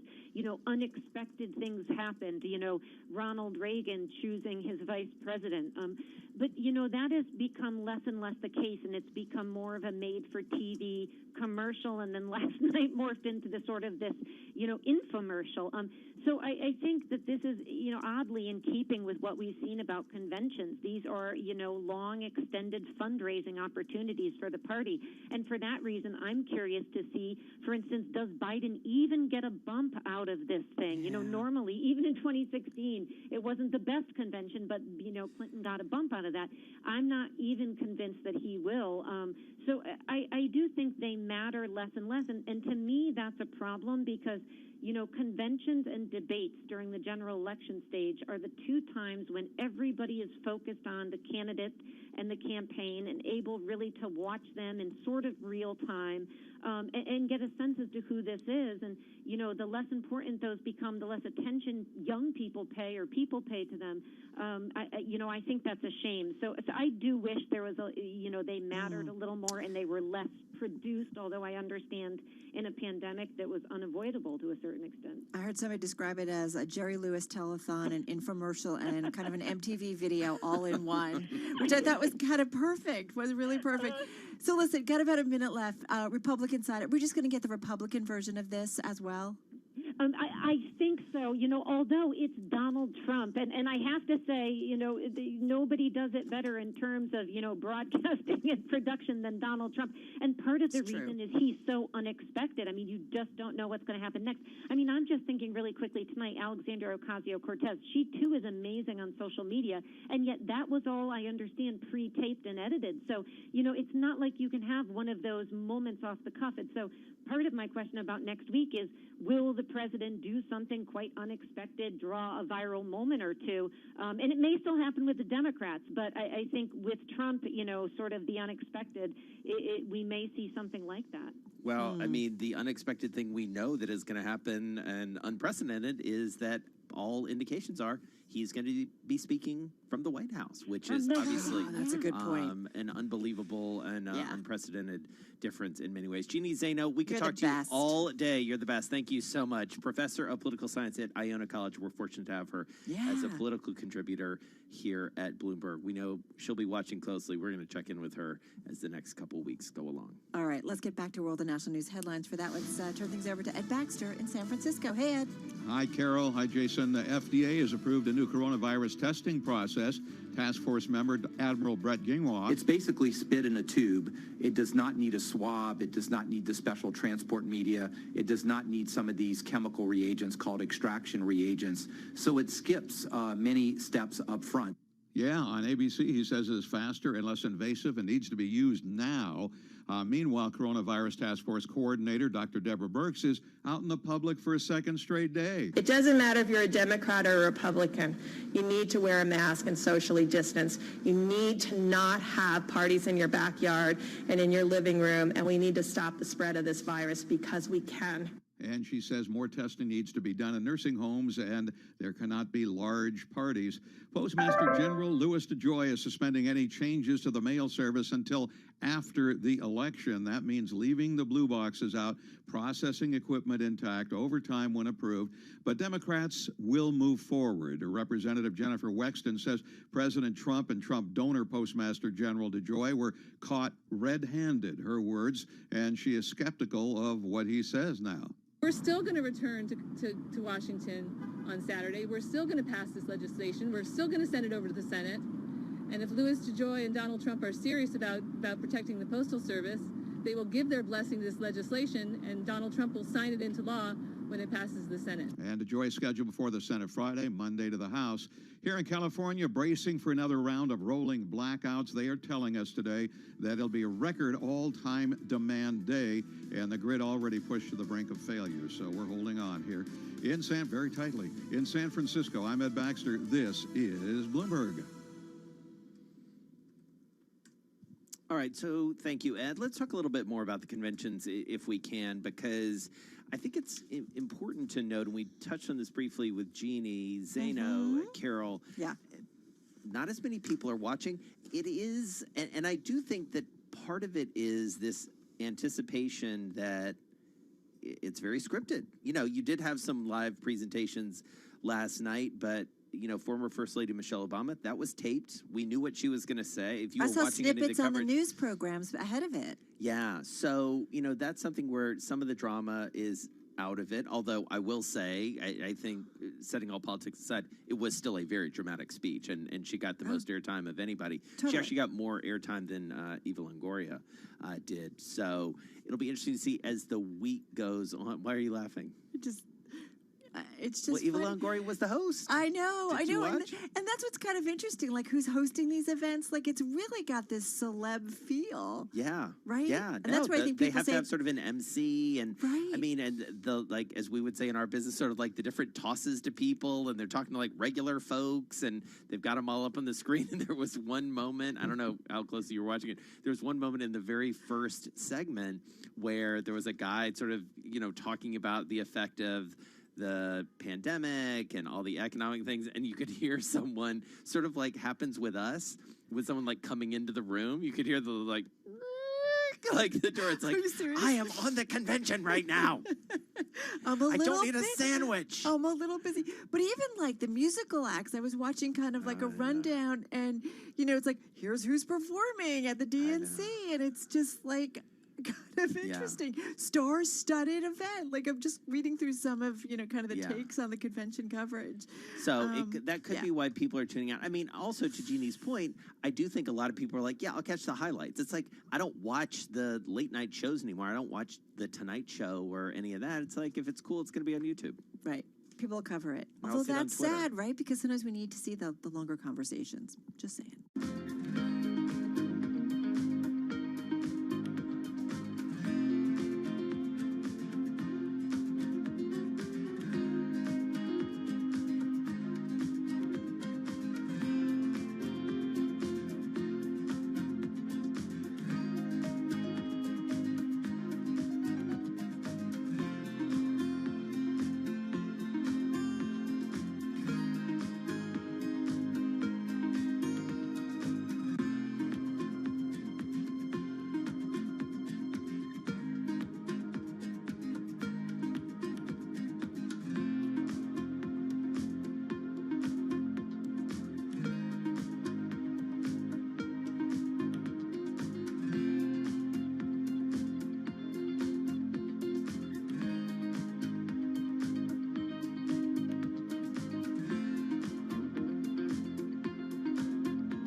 Markets, headlines, and breaking news 24 hours a day at Bloomberg.com, the Bloomberg Business app, and at Bloomberg Quick Take. This is a Bloomberg Business Flash. We'll get to market action in a moment. We had some late-breaking news today involving Goldman Sachs. The firm and the government of Malaysia have signed an agreement to finalize the $3.9 billion settlement over the 1MDB scandal. This is the state fund that was at the center of global investigations into both corruption and money laundering. Now, the pact was reached back in July. It certainly was a major step forward in resolving this scandal. It involved Goldman agreeing to pay about $2.5 billion in cash and guaranteeing the return of $1.4 billion in 1MDB assets seized by authorities around the world in exchange for Malaysia dropping charges against the bank. Goldman shares right now higher by 1% in late trading. Today, in terms of the equity market, we had a mixed picture, but that didn't stop both the S&P and the NASDAQ from finishing at closing highs. The S&P today with a gain of 0.2%, 33.89 if you're keeping score from home. And the NASDAQ comp with a gain of a little more than 0.7%, 11,210 as a closing record. Oracle shares popping 2.2% today. We are told the company is weighing a surprise bid for TikTok's business in the U.S., Canada, Australia, and New Zealand. More dollar weakness today. 5 straight sessions where the dollar has been on the back foot. Today, the Bloomberg Dollar Spot Index dropping about 0.5%. So as we get set for Asian trading, we've got a stronger yen and a stronger offshore Chinese yuan. You're up to speed on markets. I'm Doug Krisner, and that's your Bloomberg Business Flash. All right, Doug, thank you so much. You are listening to Bloomberg Business Week. Let's talk a little retail, Carol Master, if we can. We mentioned it coming out of the close of trading on this record-setting day. Jen Bartash is with us, Senior U.S. Retail Staples and Restaurants Analyst. She's busy at Bloomberg Intelligence, taking it all in, synthesizing Walmart and looking ahead to Target. Let's talk Walmart first, if we can, Jen, because so much to unpack in many ways. They have been at the center of this pandemic, kind of keeping everything going. They're a massive retailer, obviously, we know. What did we learn? Yeah, thank you for having me. What we really learned today about Walmart, well, first they had a stellar quarter, which really reflects the role that they've had as everyone has been trying to grapple with COVID-19.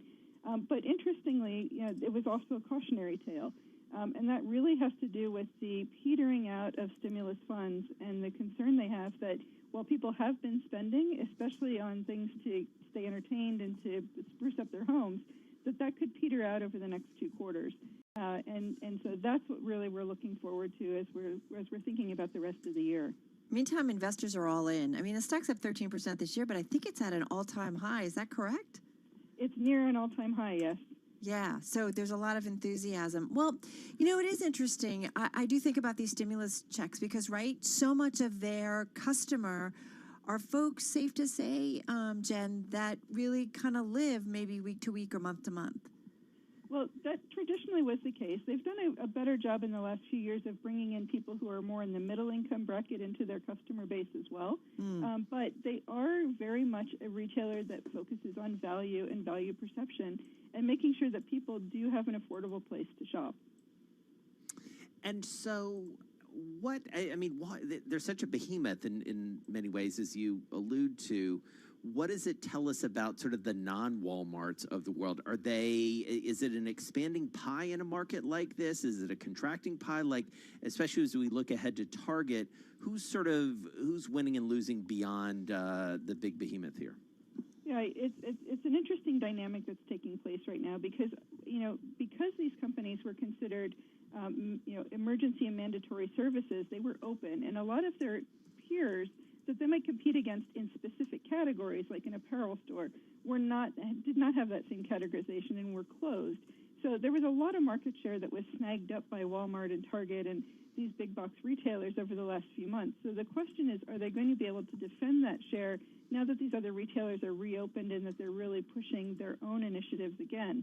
And so that dynamic is really there. And what we're seeing with consumer spending is that we've got a back-to-school season that's a little bit uncertain. A lot of people aren't quite sure yet how the school year is going to play out. So your traditional back-to-school spending isn't really happening in terms of backpacks and school supplies, and it's skewing a little bit more to, say, technology. And so it makes it a little hard to read through how that translates to other retailers who might be more dependent on specific categories to see their sales rebound so that they can make something out of this year. Hey, Jen, among the universe, the retail universe that you follow, and I know Target's among them, and we're going to get their earnings tomorrow, you know, who do you want to be as a retailer right now? Who don't you want to be?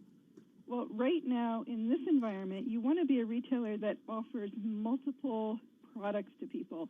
Just because what we're seeing in consumer behavior is a transition back to consolidating trips. So if